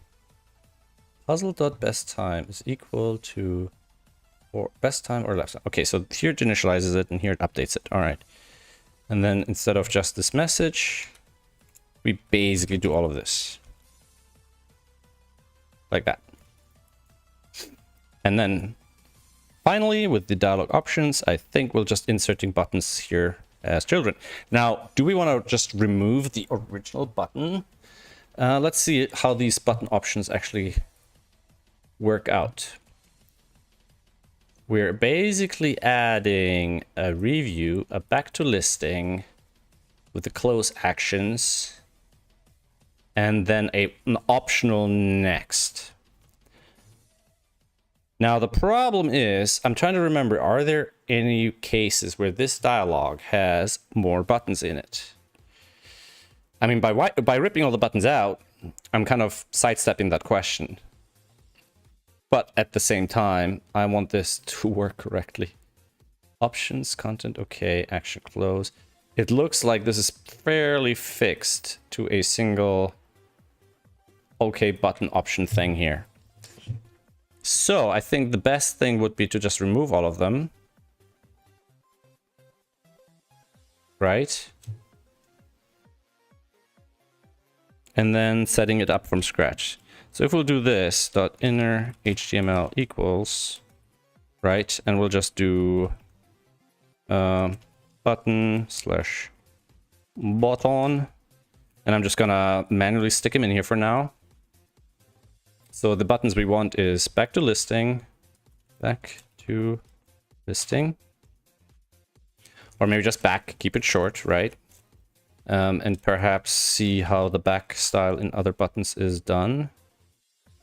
Back, back, back, back, back. Back, back. Back, back, back. Back to the back, back. Back to back. Come on. Come on. I know I've written back a billion different. I just found it. Right. I think that'll. No? Screw you. Oh, is this? I literally just saw it. Surrounded by the template stuff. Here we go. Maybe not that.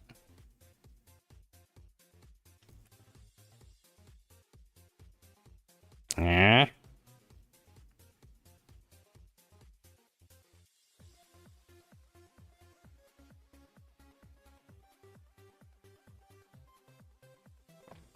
Where's icons from? Oh, okay. Hey, all right. Let's find where we were a moment ago before we fell out of this rabbit hole. Is it under create puzzle? Yes, yes, yes. So, you probably want to do that.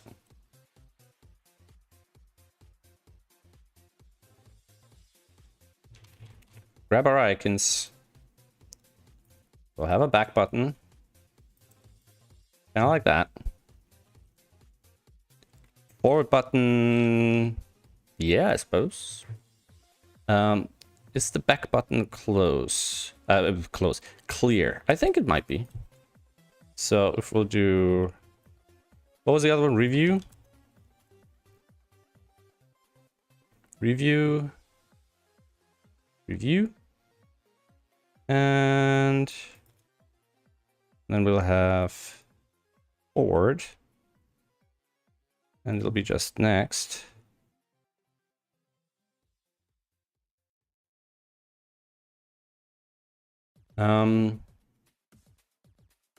Next. Back to listing. Next puzzle. So we'll get next puzzle here.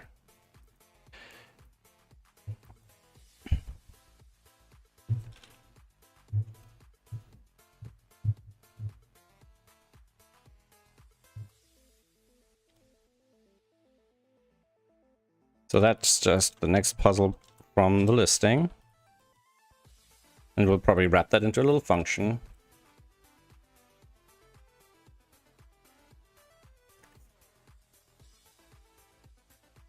So this gets the list of puzzles. Next puzzle, sorted index of puzzle. Okay, so if I do a function or something like this, find next puzzle. Puzzle.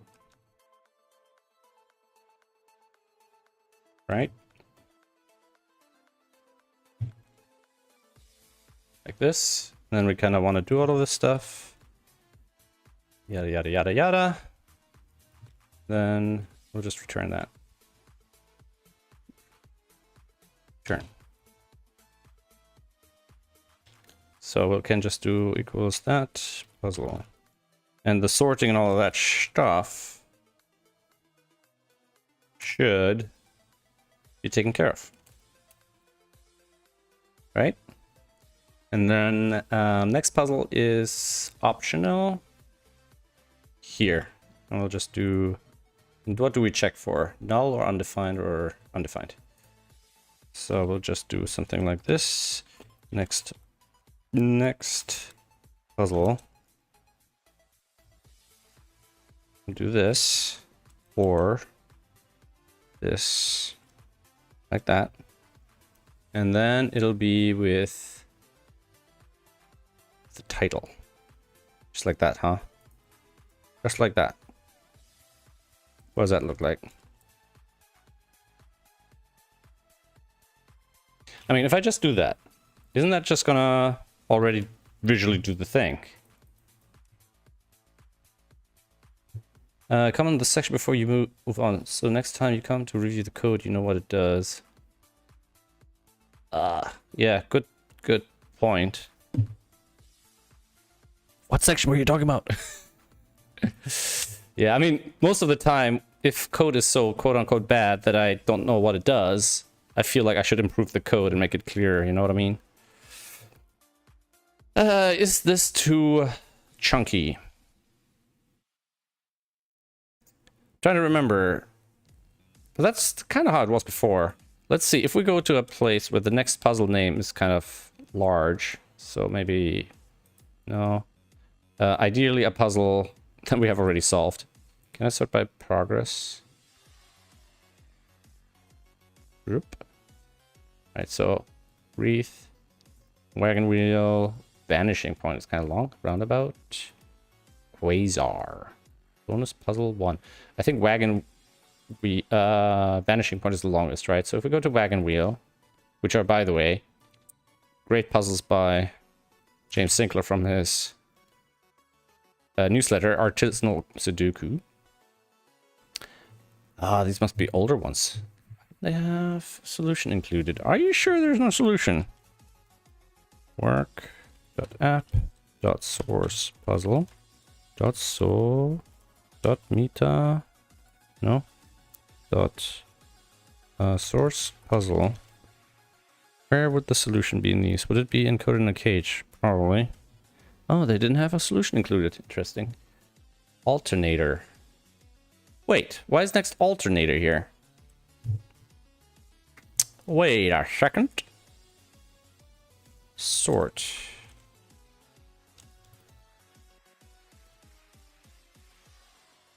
I think that's just the sort function, right? Sort.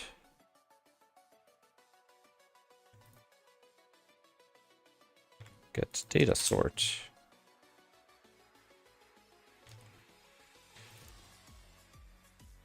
Why?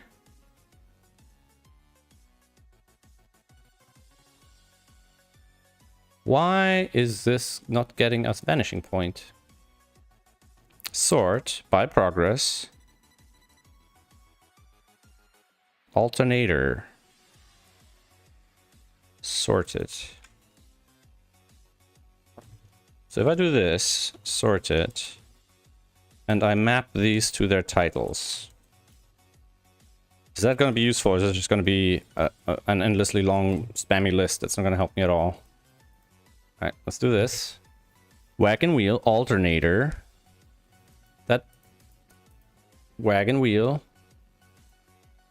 wreath, roundabout. Where's alternator? Quasar, vanishing point. This sorting is completely different. Oh, because it's excluding solve puzzles. I'm an idiot. All right, so if we go here, we unsolve this one, go back, go to wagon wheel. But now it's obviously not there anymore in sort order. All right, we'll need to find it. Is that it? Vanishing point, yeah. So if we go here, review this one. Ugh, and I haven't solved this one yet. God damn it. Wait, why is that sorted? If we're sorting by progress, the one in front of this solve but one here should itself be... Yeah, should itself be solved, right? Next vanishing point. Okay, so that's how long it'll get. All right. Okay. That's actually not bad. That's not bad. All right. So, and if we go the last one and click on that one. Ah, wait, and the last one won't be solved. But if we reverse the progress sort, yeah, which means we have to go through. This used to be so fast, so I need to really reconsider how I manage all that.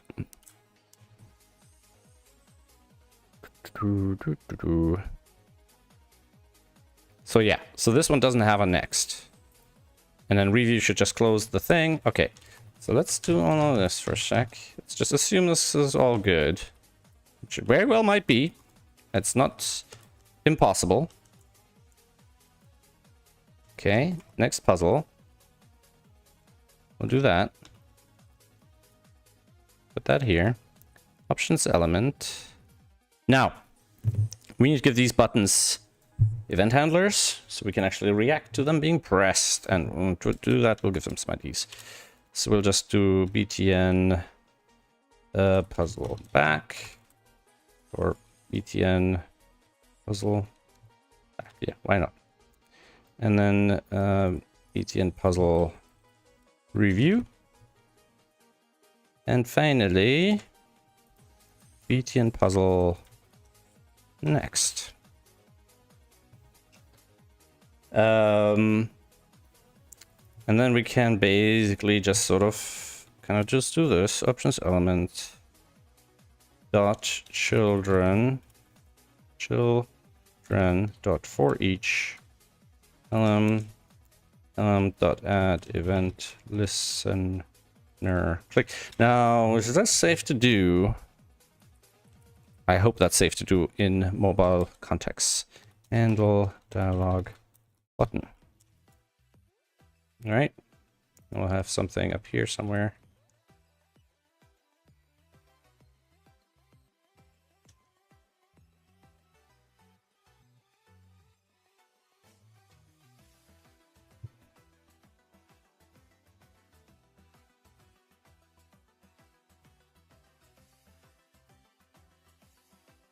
Function like button.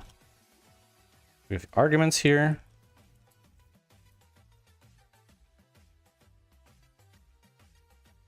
And I think if I do it like this, our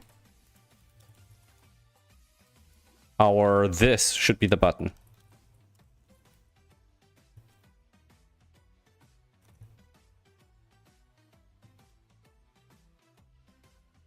Right? So I do this, I go here, and I click on back for each not a function. Mem.js iterate over element children. I think if I do like a for off or something. I mean, I know I can just convert it to an array.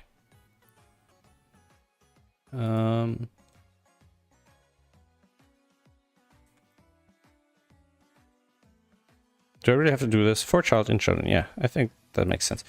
And I'm trying to get myself used to this syntax more because it doesn't interfere with async stuff as much as the function-based stuff. child in settlement to children. Let in, and we can just do this. Boom. It's syntactically actually not any longer, not significantly at any rate. And now, I think I've been sliding down my chair through the stream. I'm shrinking, the shrinking programmer. Still feeling hot, despite, I mean, I feel like I've cranked the AC, but I don't feel it. Go on, hit me. Are you pointing at me? Should be pointing at me. All right, so if I press this, Elm is not a thing, huh? All right, well, it's probably just not refreshed, but in case, let's just do this. Log it out, see what it is. Because nowadays you just can't rely on anything anymore. Gotta double check everything. Alright. Children. We have 3 children. Is not a function. Elm.event. It didn't update. It didn't output Elm. Is it because it's giving us elements instead of... Elm...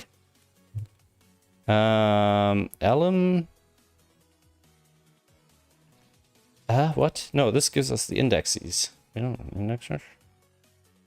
Oh, jeez. 4 off. I think we can rely on ES6 now.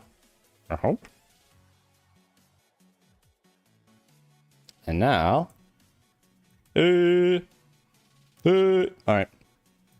Alright. Hey.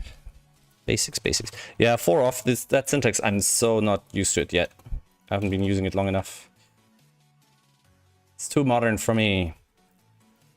So if I do ID here, like this, I can do a switcheroonie here. Switch this.id. And I can do a case btn puzzle review. And in this case, we're basically just doing a close. So we'll do a frame work.close dialog. That's all we're doing. And then we're just doing a break.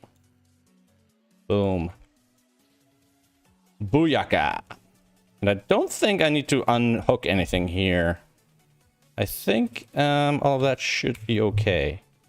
Review.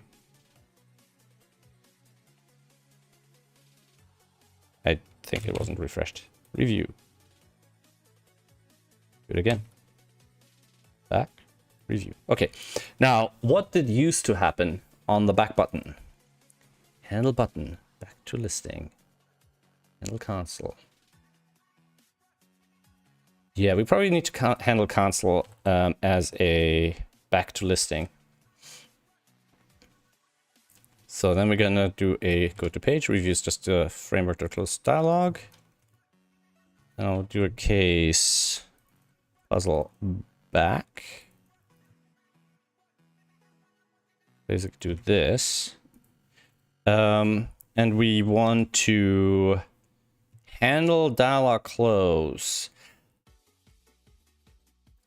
Yeah, I think we do, because part of me is like okay with it closing, but that's because I come like basically if I do this, just going back to the puzzle.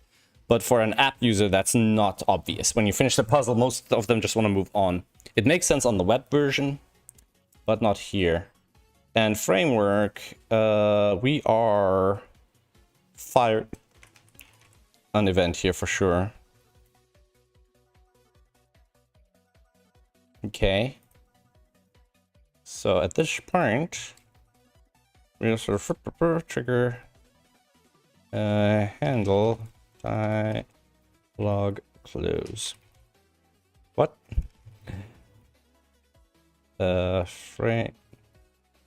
Framework dot on close dialog, handle dialog close. Probably, yeah, that's fine. And then here we'll do a function. Close. Probably do this just out of curiosity, actually. And then on this, when we're closing the dialog here, we will do whatever we were doing prior here, which is this. Yeah, we're just doing the same thing as we're doing here. Go back to listing.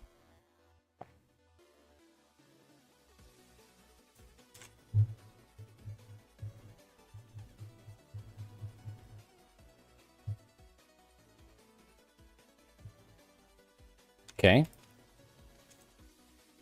So we'll do a 5 here, back, but we need to manually close the dialog as well.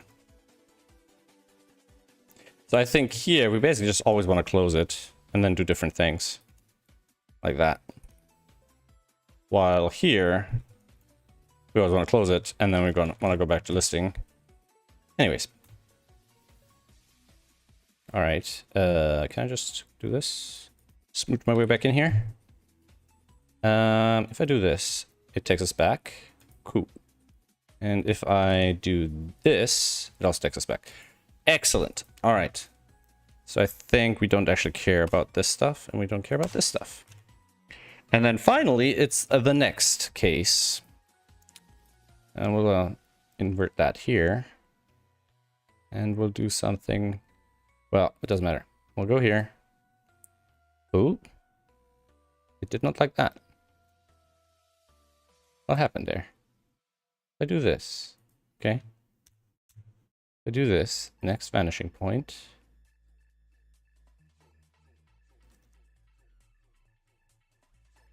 I think I prematurely removed all my logging.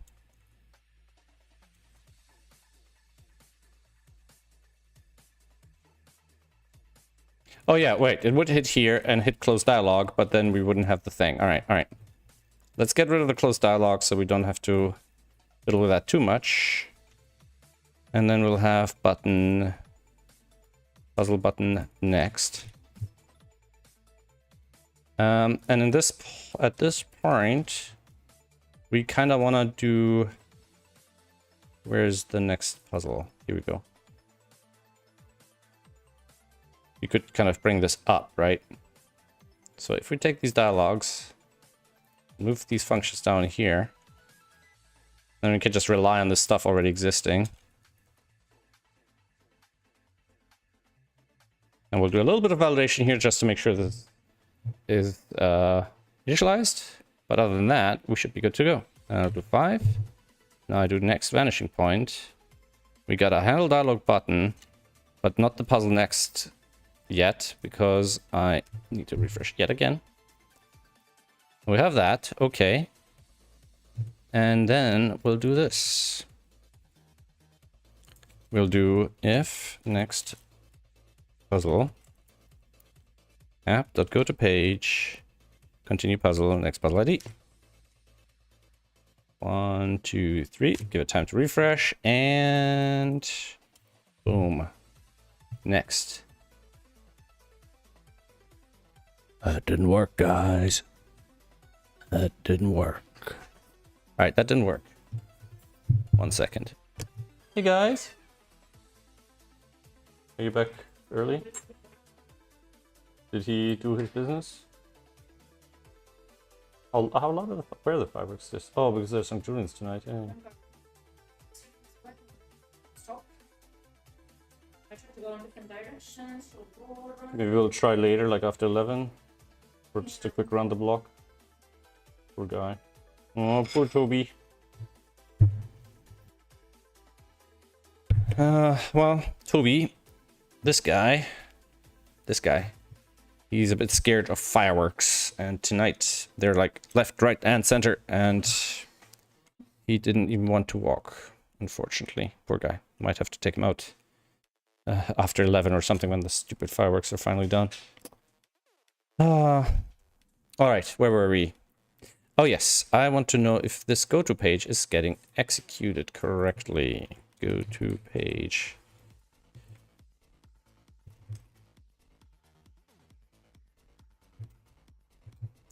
1, 2, 3. Refresh. Open that. Open that. Resume. Put a 5 in here. Next alternator. So it hits continue puzzle.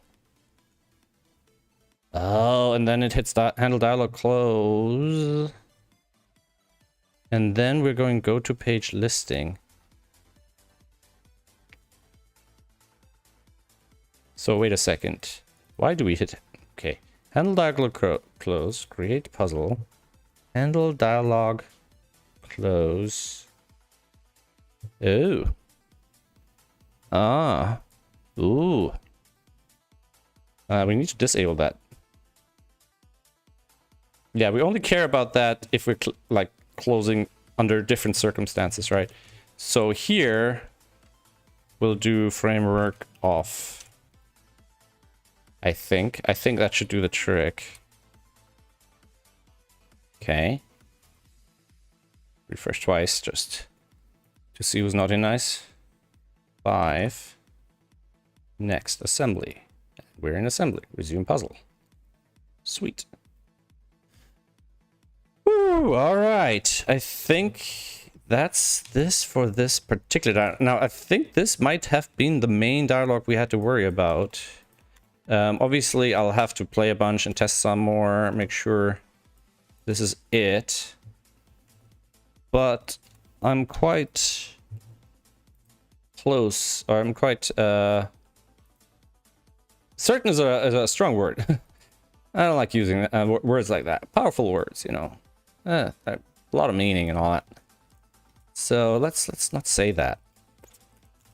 But and confidence, you know, it goes with certainty. It's just a different degree of certainty. So I don't like using that word either. I don't want to say I'm confident. I'd like to believe that this is sorted. I feel like we have done the work, right? Oh dear. Yeah. Problem is, well, since it puts him in a bad mood, and then he doesn't really fancy hugs either. He fancies hiding under a bed or behind the couch. So we don't really get to see him then until well, it's kind of hard to get him out of that funk. He's much better than he used to be. When we first got him, he would just lose his mind and just go running. Now at least he doesn't just run blindly, he kind of stays with us. But for example, when you're walking outside, suddenly he'll just lie down on the floor and not move and refuse. Or if he's carrying a toy, he'll suddenly drop it, and that's something that's very hard to get him to do voluntarily. Alright, so I think we get rid of that. And that's basically all the management of that dialogue. Okay. And I don't like that I'm mixing up the dialogue with these images. Let me think. Can I do just one or just the other? Yeah, I think I can do this separately. Right? Oh, no, we don't want. Yeah, we can get rid of that. Close all the files as well, because sometimes I have unsafe changes and it's just confusing. So we want to do that. Okay. Update the include additional support settings. And then this was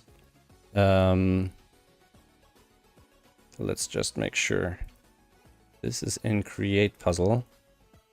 What's this? 32. Line 32. Let's get rid of that. Reduce the noise. And so I think these are all good. Okay. So integrated new finish dialog. So that should integrate the finish dialog from the core engine, which is exactly what we want. Let's just check. I think it's already working for the other dialogues, to be fair. So if I press check. Okay, let's find a puzzle with a solution. If I do this, check, solution is correct. So let's restart that. Let's go through the whole process of playing like a puzzle, especially one like, as pretty as this. Let's get rid of that. Start puzzle by James Quasar by James, and I apologize, James, if this is a paywalled puzzle. I hope not too many people are watching, so that's fine. I'm just kind of feeling, hey, you know, 4 times 11 is 44. what do we got here? 14, 30, 43. Yeah, that's a 3. We have a 4, 10, 11, 11, sorry, 4, 10, 21, 31, 38. So that's a 7. All right. And this is a 2, 4, and then this is a 5, 6. Sweet. All right. And then I think we just take it from here. So that's a 4, 6.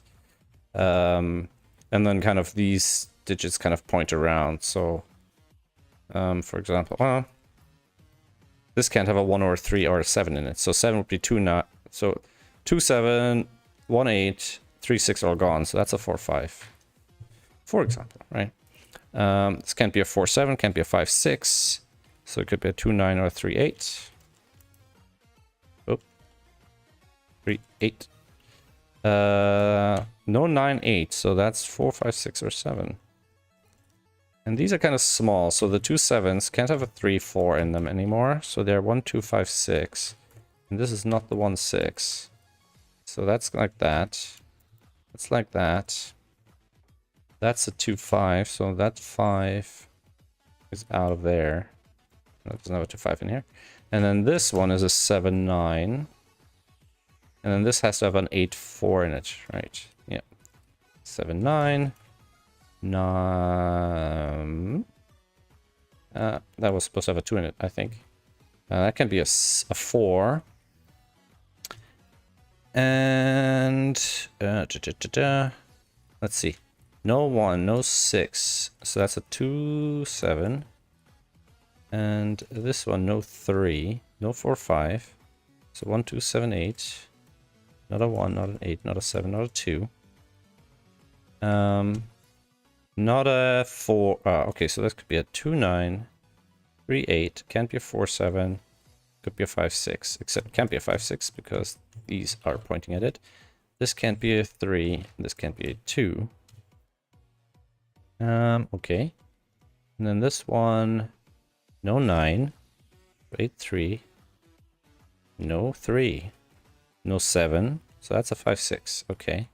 So this is also 2, 3, 8, 9. So no 9, no 2, no 3, no 8. Okay, 5, 6 like that. Pointing this way. This is pointing that way. 4, 5 is pointing this way. Because I'm just looking, these thingies point, these 1x2s are pointing at each other in various ways, which eliminates certain digits and so on. So I'm just kind of quickly scanning through them, see if any of them are getting resolved like that. All right. Any of these are... Nope, they're always missing 2. All right. This can't be a 2, 7, or 4, 5, so it's a 1, 8, or a 3, 6. Can't be a 3 here. And anything else? 6, sure. 2s line up here. Oh, that can't be a 2. 7. Okay. Should have seen that. I missed that one. So I'm just gonna play a little bit, test, and then I'll call it a day for the stream. I think we made good progress though. We did a couple of items of the list. We didn't find any major new issues. We fixed a couple of small things. So that's good progress. The fewer bad things we're noticing, the better. This cannot be a 1, 2, or a 4. So it's gotta be an 8. Interesting. And then this is a 6 and a 4. All right. And then here we have a 1, 4, or 9. Yeah, can't have the 9 here. So that's a 2 or an 8. Can't be a 2. So that's what we have here. All right. Let's see what else we got. 1, 2, 3, 4, 5, 6, 7, 7, 9. And then here we are missing 3, 5, and 6. The 3 in the middle. All right. What do we get down this way? 1, 2, 7, 9. Oh, no 1's here, no 9's here, no 7 here. Could it be a 1, 9? Sure. 7, 3? Sure. 2, 8? Sure. Okay, 1, 9, 7, 3, or 2, 8. All right. 2, 7, 1, 2, sure. 2, 7. Okay, that's a 4 then. 7, 2, 7, 1, 1, 9, 7, 3. Sweet. And down here we're missing 4 and 8. And then here we're missing 3 and 5. And then here we are missing 2, 6, 9. All right. And I'm slipping again. So, no 8, 2 in this one. No 6, 4. So 1, 9 or 3, 7. And here, don't know yet. We're missing 5, 6, and 7. And here we're missing 2, 3, 5, and 6. Like that. Over here we're missing 3, 4, 5, 6, 7, 8. Here we go. Oh, and a 3. That was a naked symbol in the center there. Okay. 8's going there. What we got here? We have 2, 5, 7, 9. This cannot be a 5, 7, 9, so that's a 2. 2, no 5s. 6, 5, 6. Alright, a bunch of resolutions there. That's a 1 over 4, which makes it a 1. 7, 9, 7, 9, 1, 3, 8, 2. Alright. 2, 1, 3, 7, 9, 9, 1. Okay, I think that's basically it. Nothing clever left for us to do but to fill in the digits. Which, you know what? Sometimes that's the best part of the puzzle. Somehow. I don't know why. It's not like... I don't know. It's not like a good book where you're like want more of the same. It's like... You feel satisfied for having cracked the puzzle, right? Something, the dopamine in your brain, you know? All of that. Okay. So I do review. We check. Okay. So that's exactly the sort of thing. So we need to capture the other dialogue, the dialogue getting shown from other methods as well. In fact, I think I removed the event handler. All right, from show, pause dialogue. Show, dot show, pause dialogue, show, pause, play, open external link, show YouTube button, show open external link, show meta info UI, show YouTube button, show dialogue, confirm restart, no. Handle restart button. Dot get, oh, no. Find get. Dialog parts. Show puzzle has errors. Show puzzle no errors dialog. I think we can listen to that. The only question is when and where and how should we do that? Handle dialog solved. Dialog no errors. Handle dialog solved. We're already doing that a couple of other places, right?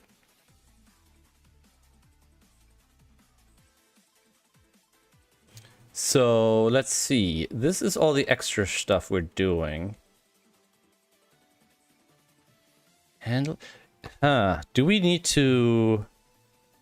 Do we maybe not need to grab this event at all? Because that would be ideal. Find puzzle dot... No. App dot on.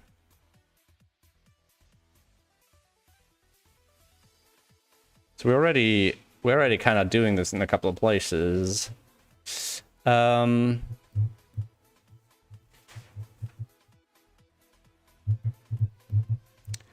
we want to do this on like?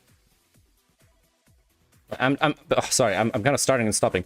Trying to think if there's a good place to do this so it runs only once. Probably in like a setup kind of place. Maybe even app start or something. So we have app start, app init, and all that stuff. So we have all of this here.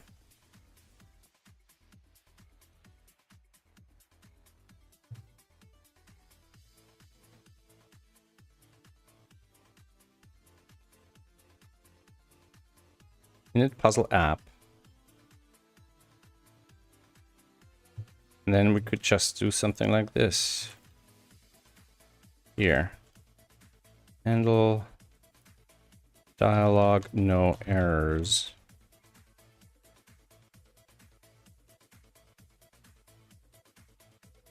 All right.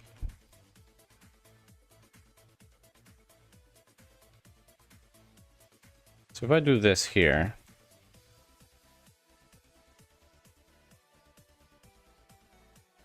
and then we don't hijack the app settings like we did prior, and I don't even see that. So instead of doing this,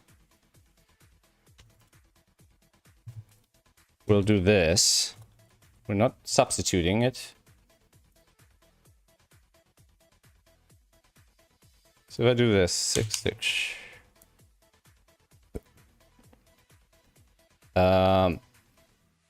that shouldn't have happened like this. I just removed all of that. How is that still happening? Next puzzle, handle toggle auto check app. So like this shouldn't trigger at all.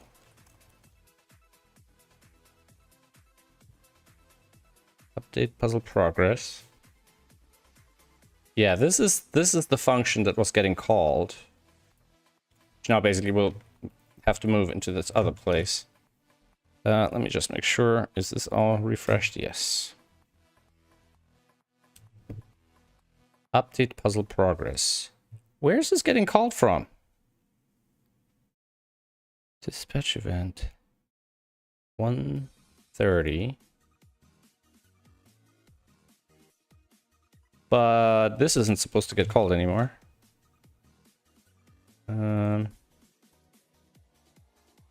Show puzzle player. Okay, I have to see if this is a problem. If this is not compatible with this version or with the original version of it. Porto, it's off window. Sorry, Thomas. I don't see this chat right away, and then the context kind of gets lost, I think. Okay, so this doesn't seem to trigger this event, even though it should. Wait, not puzzle. What am I doing? What am I doing? What we really want to do is this. App. And then this is app. 1, 2, 3. Refresh. Boom. Handle dialog, no errors. All right. So now the question is, do I want to move all that code over from create puzzle into the app? And in a way that might be good, because I don't really want to have actually all this extra bits of code floating around out here. So, one thing I still might have to do is kind of check if any of this stuff is actually relevant. But at least we have a place where we can do it.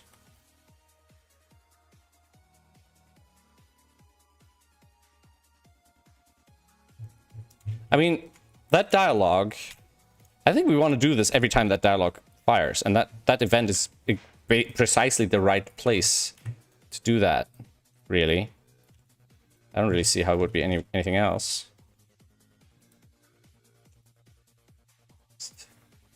Now I think I'm going to add listing here as a clarifier. That it's according to listing order, basically. Like that.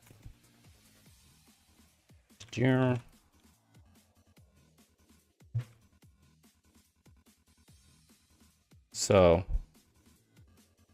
then here is that find next listing puzzle. I don't know if it has any other weird references to other stuff in that file that now will be out of scope. Icons. Icons.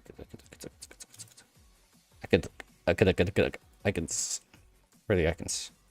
Where is the HTML icons? Didn't I?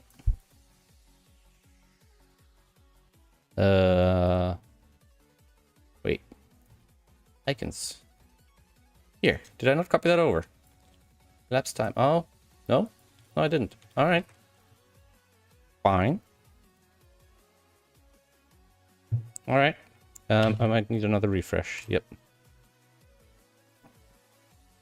Okay. And now what was the circumstance where that didn't happen? Do I actually want that? Not sure if I actually want that. It feels weird suddenly. So if I do... Oh, wait, what?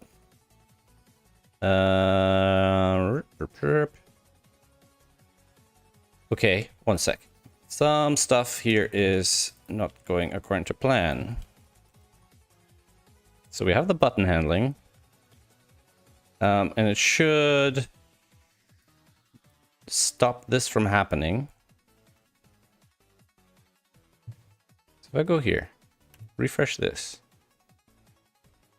Finish the puzzle now. Boom. Handle dialog, no errors. Find list, yada, yada, yada. Now if I press review. Okay. If I do this, it'll go back to here. Whoa. Handle dialog close. We have to remove that handler. Always. Ah, yeah. Okay. We need to remove the handler in here as well.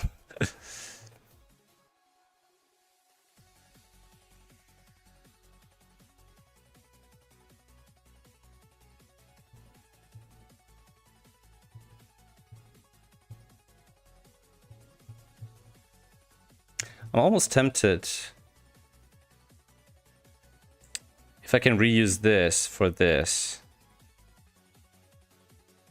Because what we could do is that the default behavior is to go to the listing, because most things do that. Then for here, we just exit out before we're returning, and then for here we have our own special thing.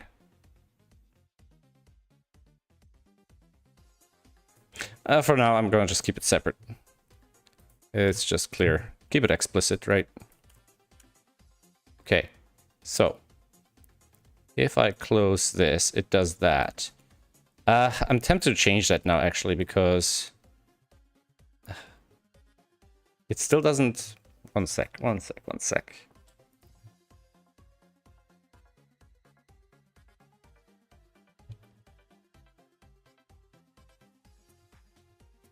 So let's make this clear. We're removing it in two places. We're adding it at one, and we need to be sure that this event handler is always removed. So if I go back to here, if I refresh this, clear all of this, open the dialog. So it's on. Now if we close this, it's off. We go here, play, resume, 5. What the frick? Why did that not trigger at all? Go back here. It's off. If I open this, 5, on. If I review, it's off. If I check, it's on. If I review, it's off. If I check, back, click, cancel, click, 5. Close and back, off,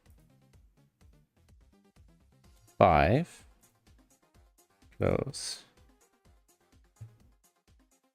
5, review, check, close, off. Yeah, I don't like this go to listing after closing the dialog. So I'm starting to think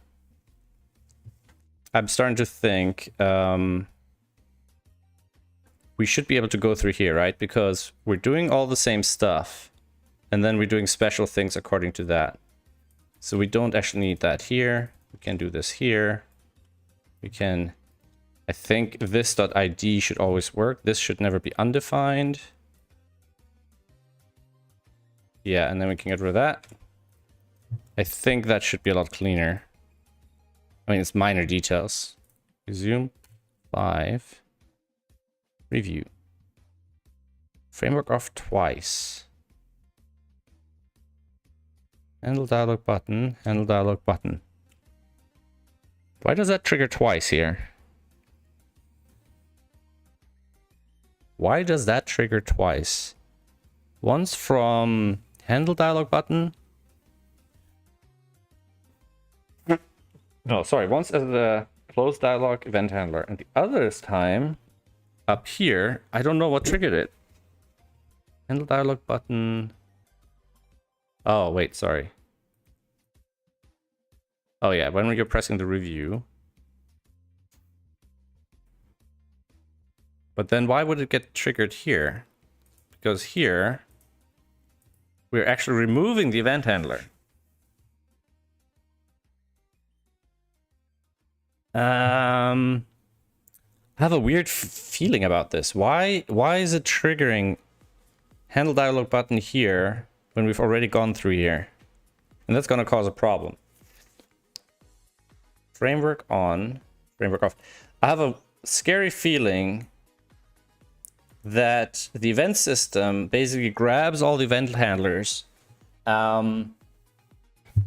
Basically when the event triggers, and then even though I'm removing it here, it's already in a list somewhere and it's already scheduled to be processed. The thing is, the close dialog event and the button event shouldn't happen that close together, I feel.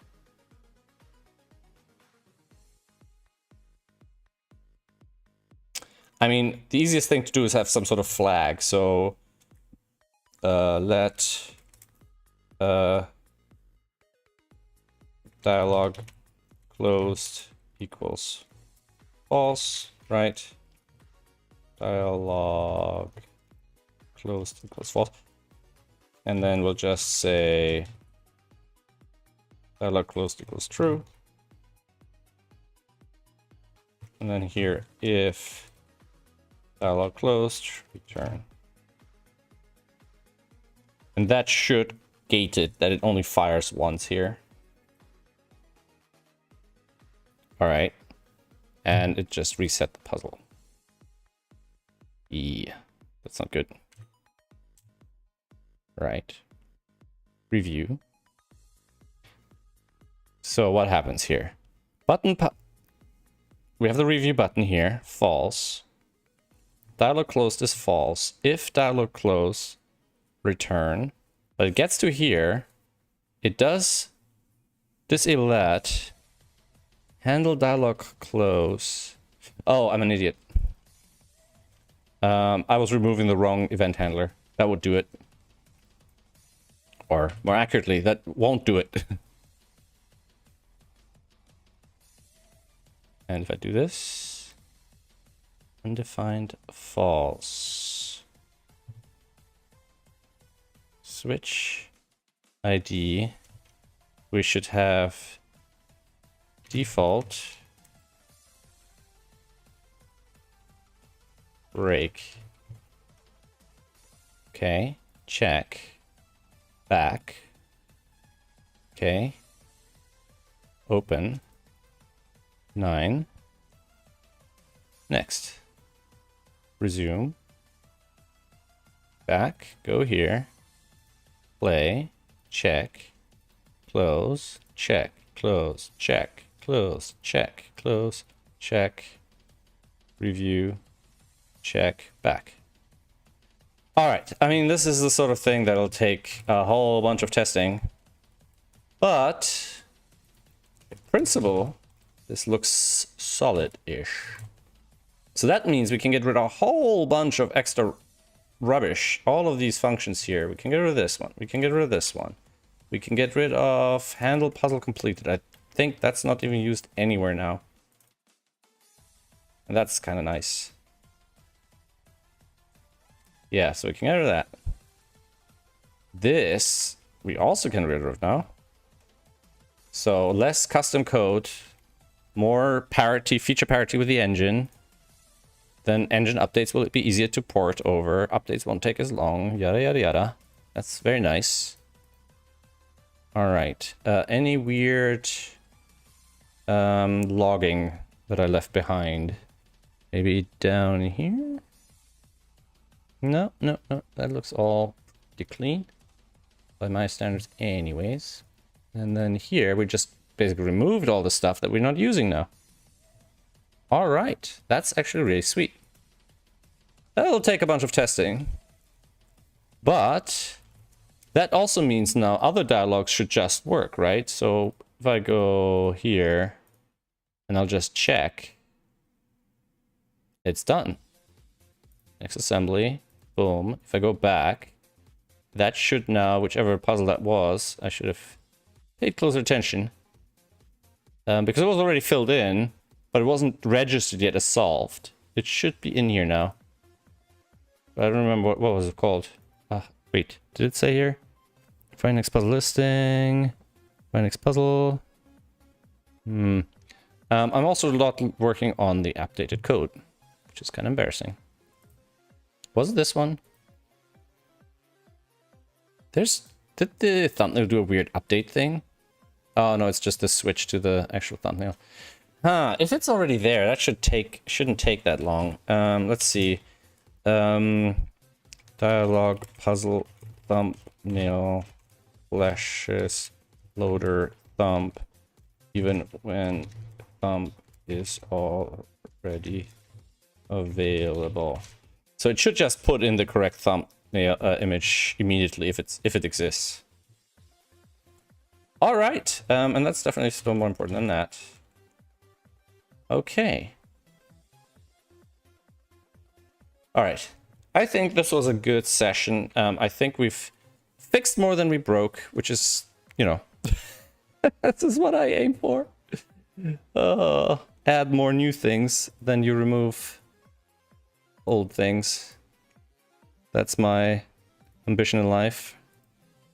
All right, let's just bring all of these testy things. Bring all of these over here. Whichever ones we need or don't need or whatnot. This one. And here we go. I feel like I should change that to a warning because it keeps drawing my eyes, and I'm sure that's really confusing to see in the stream. Where is this being caught, really? If is app page. Do we really want to throw a full-on error here? Where's this being caught? 237. This is being caught in 237. So it gets us... Where does this start from? It starts from... Puzzle to SVG. Puzzle to SVG, somewhere around here. Probably from here. And it'll help, it lets us jump out from here. Okay, so if I can add something to this error. So I can say something like, cannot run on new error. So if I do something like object sign code 2 arbitrarily, right? And then in 237 console.log code error.code. All right, I saved it, let it refresh while I fix my formatting. So now if I do this and that, error code is undefined. Throw object assign new error code 2. Why does that not do what I think it should do?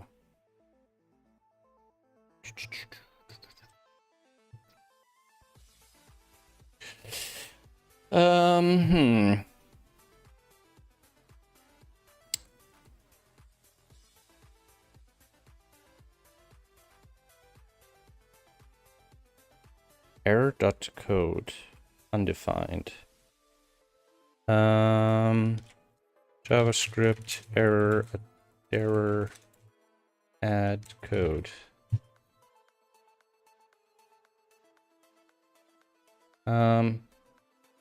Status code. Ah, I can just do that. I did not realize.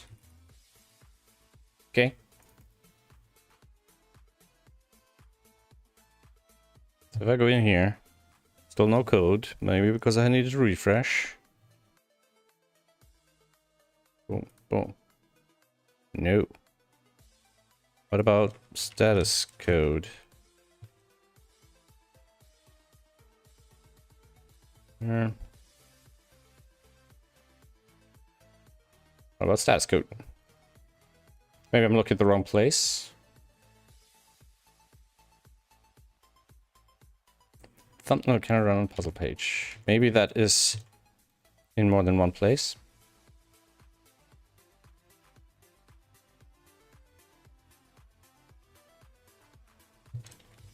Go back to code 2. Stick it in here too. Where would this come from? Error, replay playing false, catch. Puzzle.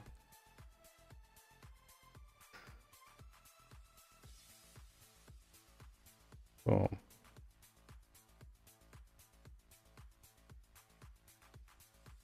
Oh, come on. Come on. Give me my code. My code. Now it's just teasing me. It's like, hey, everything works fine. No errors here. Really? I'm just unluckily getting it at the wrong time. It doesn't throw any errors at all. Oh, come on. Before it was erroring out every time. There we go. Still no code. Does it really have to be called status code? But I don't think that's how it works. I don't think that's how it works. I know you can throw like a JSON object or anything, right? So I can just make an object with a message and a piece of code. Well, that's annoying.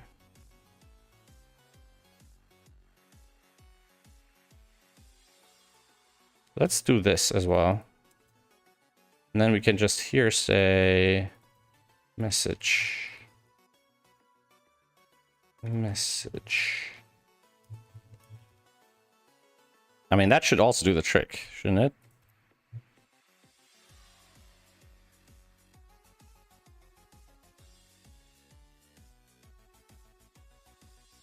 All right. False. Okay, so this goes to here. And the extra bit of thingamajigs doesn't get passed through. If I do the object.assign thing here, does that do a thing? I haven't ruled that one out yet as like possible to make it work. Here we go. Nope, no error.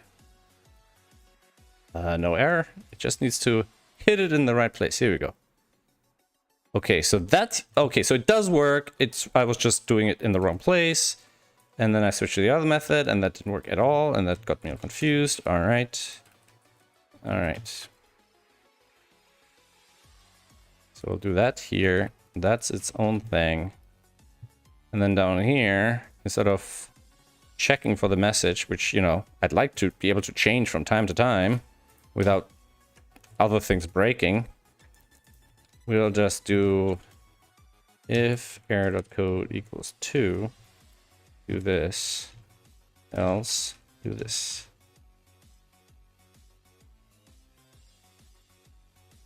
And then here we'll just say console.info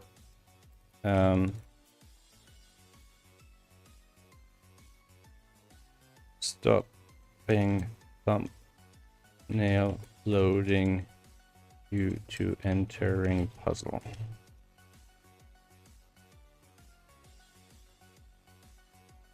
All right, so if I go here, refresh just for good measure, click on that, don't get the error, click on that, don't get nothing, click on that, yay.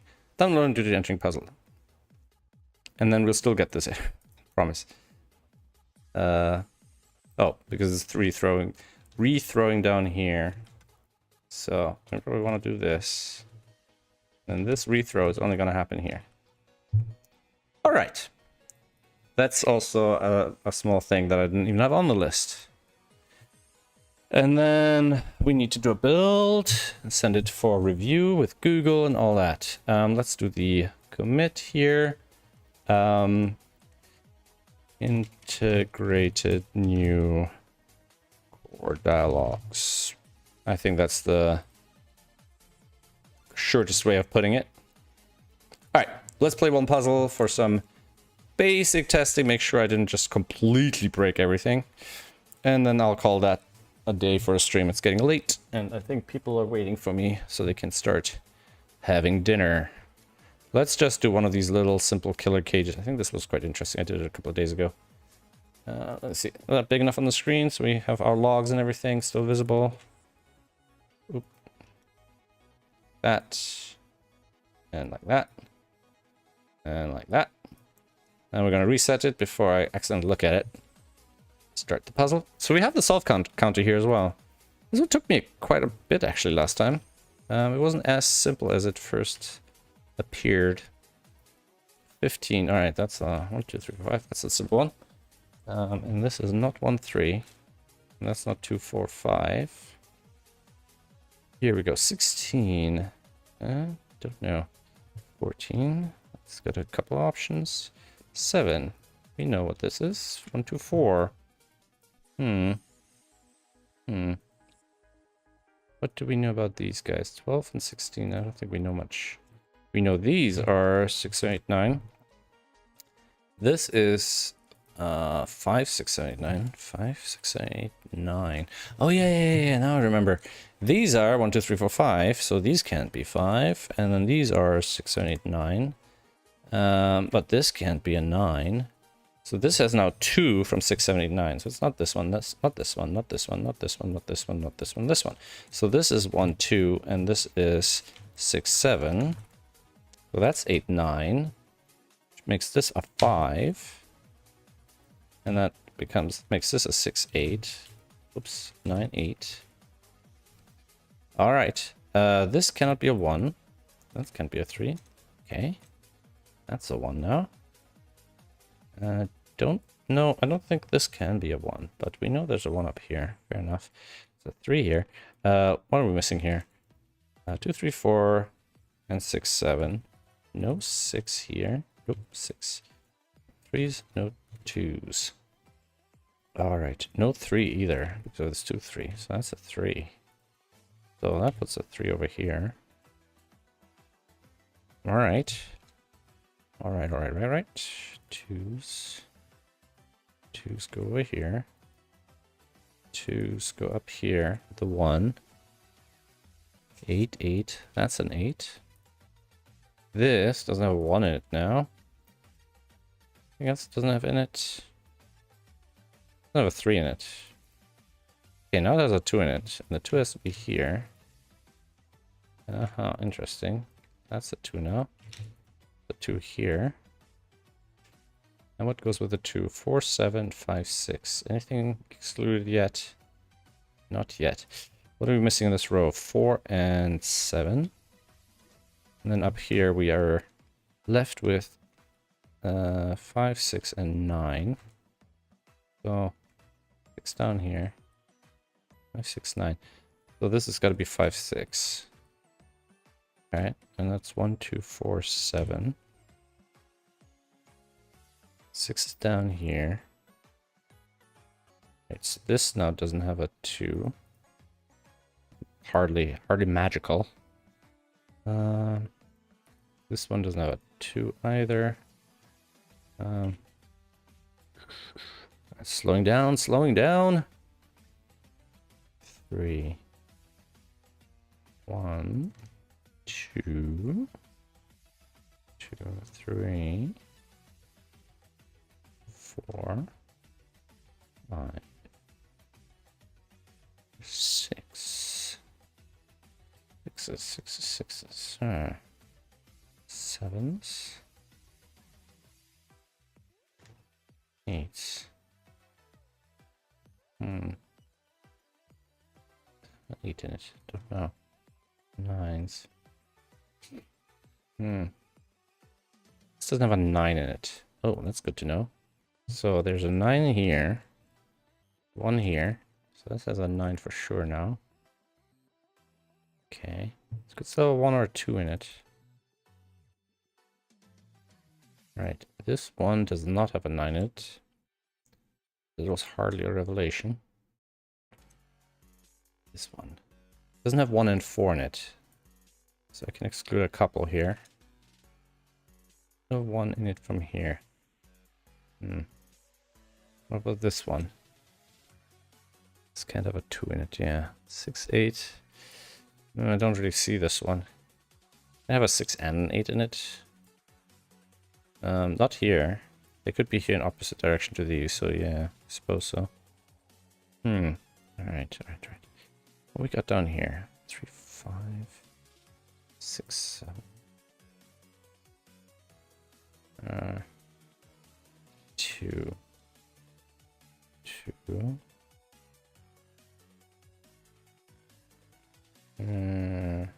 It's not interesting. It's not interesting. Ah, this can have a 1 in it now. Okay, so now, alright, that was it. 3, 4, 5. So that was our next looky-loo point. Next place to look at. Got 3 up there. We've got a 3 over here. We don't have a 4, 5 here anymore. 7 at 9. That's a 1. Oh, okay. Okay, that's interesting. And then these are 4, 5, 6. 5 here. That's a 7 now. 4 here. These are 1, 2. 1. Nope. 1, 8. And these are 6, 7, 9. All right.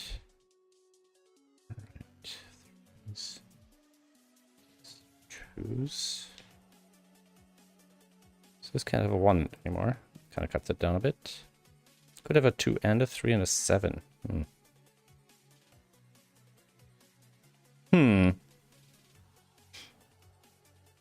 Alright, 2s.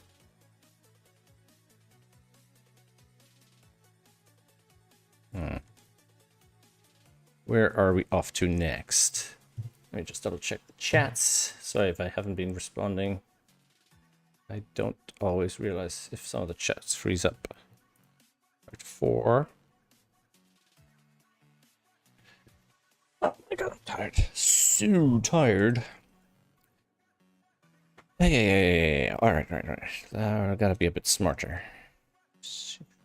So, we eliminated the 1 and 4 situations.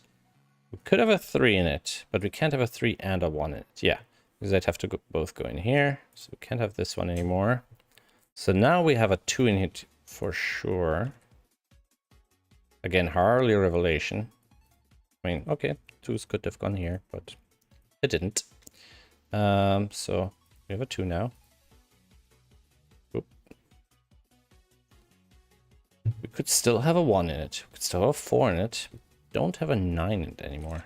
Where do the 9s go? What about this one? If it has a 1, it'll have an 8 and a 9. The 8 being here, the 9 being there. That's possible. It doesn't have a 1 in it. Man. It can be anything. Well, kind of a 3 in it. Kind of a 2 in it. Could have a 1 in it. Could have a 6 and a 7 in it. I'm not sure it could.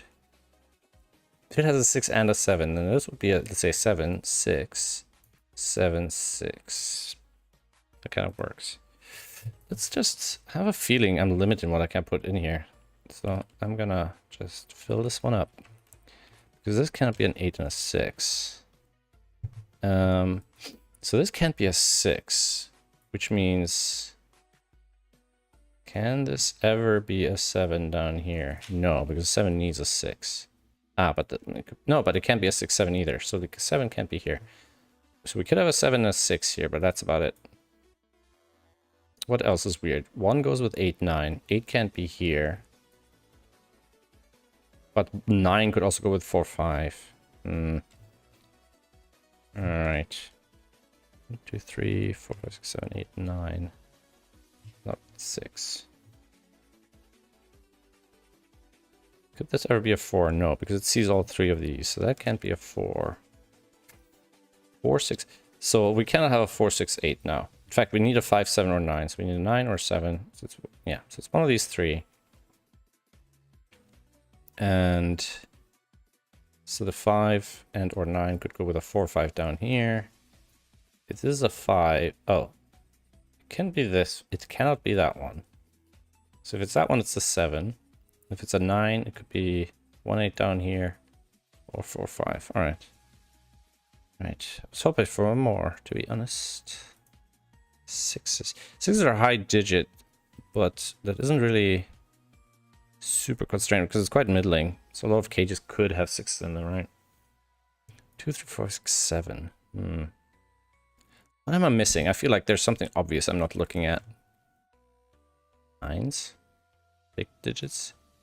This one again? Again with the 9s? 9 can't go in here. What about 4, 5? So we have a bunch of 4, 5s here. So if we want 4, 5 in here, so for example, oh, there's no 4, 5 option anyways. Okay. What about this one then? Because this sees all of these, and this one sees all of these, so it's a bit of a hop, skip, and a jump. 4, 5. Is there any digit in all of these options? No. 3. And 5 over here. Hardly exciting. 5 here. Set something that... I mean, that's gotta be meaningful. I mean, the only thing this bot dot does is bring a 5 to the side. To the upper... to row 7 and 8. So I have a feeling that's gonna somehow align with 5s elsewhere. But right now, I don't think that is quite ready yet. We have 5 here. Something else I can exclude from these 2 at the bottom. If we have a 6 here. There's a 6 here. This has got to be a 5. So the 6 would go with a 5 here. Sorry, and this has got to be a 7.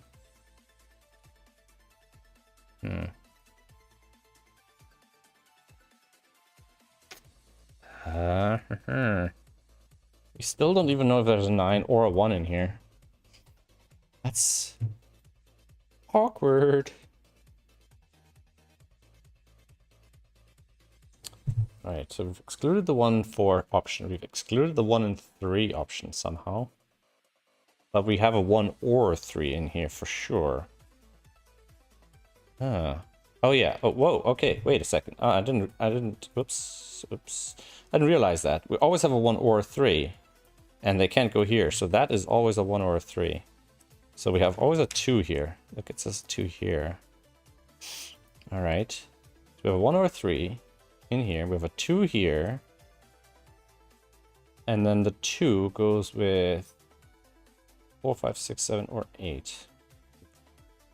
Ah, but now we cannot have a 4 and 5. But the problem is we're also not going to have a 4 or 5 in here. Oh, wait, we cannot have a 4 or 5 at all, because this is a 4-5 pair now. Which means that's gone, and that's gone. And that means we have a 1, a 2, and a 6, and a 7. Alright, brings the 1 here. 5, 4, 5, 4, 8, 1, 8, 2, 1. Oh, no, this does have a 1 in it, so that makes it an 8, 9, which means the 9 is here, the 8 is here. 6, 8, okay, alright. Stuff is happening. Stuff is happening. Oh, that takes out the 6. Alright. Now this, oh, nothing much changed there, really. Okay, let's resolve 5's here. Don't know what these remaining ones are gonna be. They're gonna be 3, 5, 8, 9. And that's resolved. Sweet.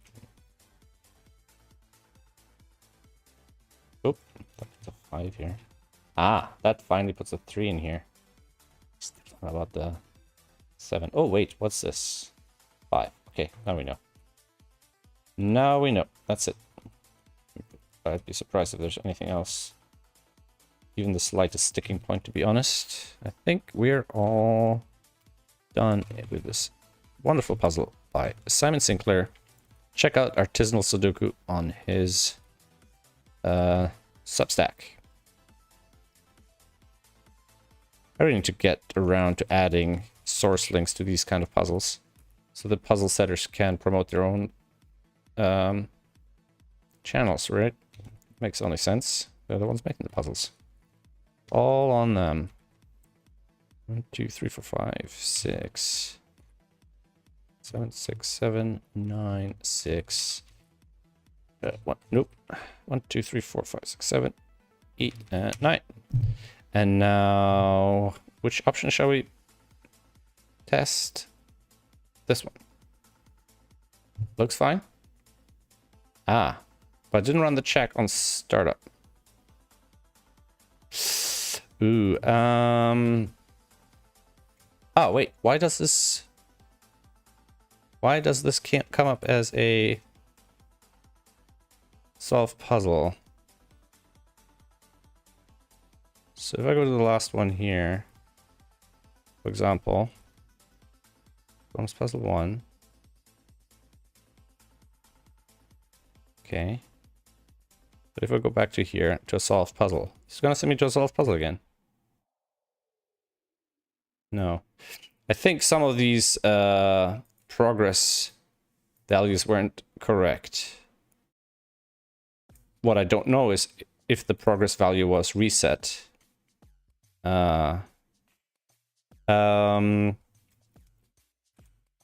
Trigger check on puzzle start. Currently does not show dialogue. So that's a thing we actually did break on solved puzzle start. So if we're starting a puzzle that's already solved, it doesn't show us this dialogue. And in fact, it shows us the resume dialogue or no dialogue.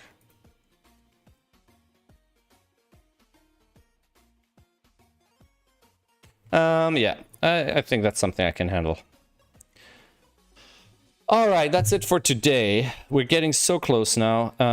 Let's have a quick look. Yeah, so that's all in there. I think I'm gonna have to clear this out before I send it. Although it's not like a breaking thing. Like somebody might not even realize that. That means I'm gonna push this update into open testing as well. And I think on Tuesday or Wednesday next week, I'm probably gonna try to bring the production release, whatever is in open testing, then bring it into production, because I don't know if they're gonna do a longer review then. So I don't want to get in trouble because the deadline is 31st, which is Thursday, right? So I might have to do it like Tuesday latest, just to make sure I have enough time in case something comes up for some reason. All right, that's it then. Thank you very much for hanging out. This has been me, Sven. And if you want to support me, there's my Patreon, patreon.com/SvenCodes. Obviously, subs on the YouTube channel are appreciated, even though they don't financially support me at the moment, but they do boost my ego, and that always helps. And, well, I assume you already have the app, but if you don't, I recommend you get it now, because soon the big updates will come, and then I will increase the price a little bit. And if you get it now, you will lock in the lower price of whatever it is, $2.50 or something. It'll go up to like $5. I'm putting in too much work for it to not be worthwhile. Thanks for hanging out. Take care and bye-bye.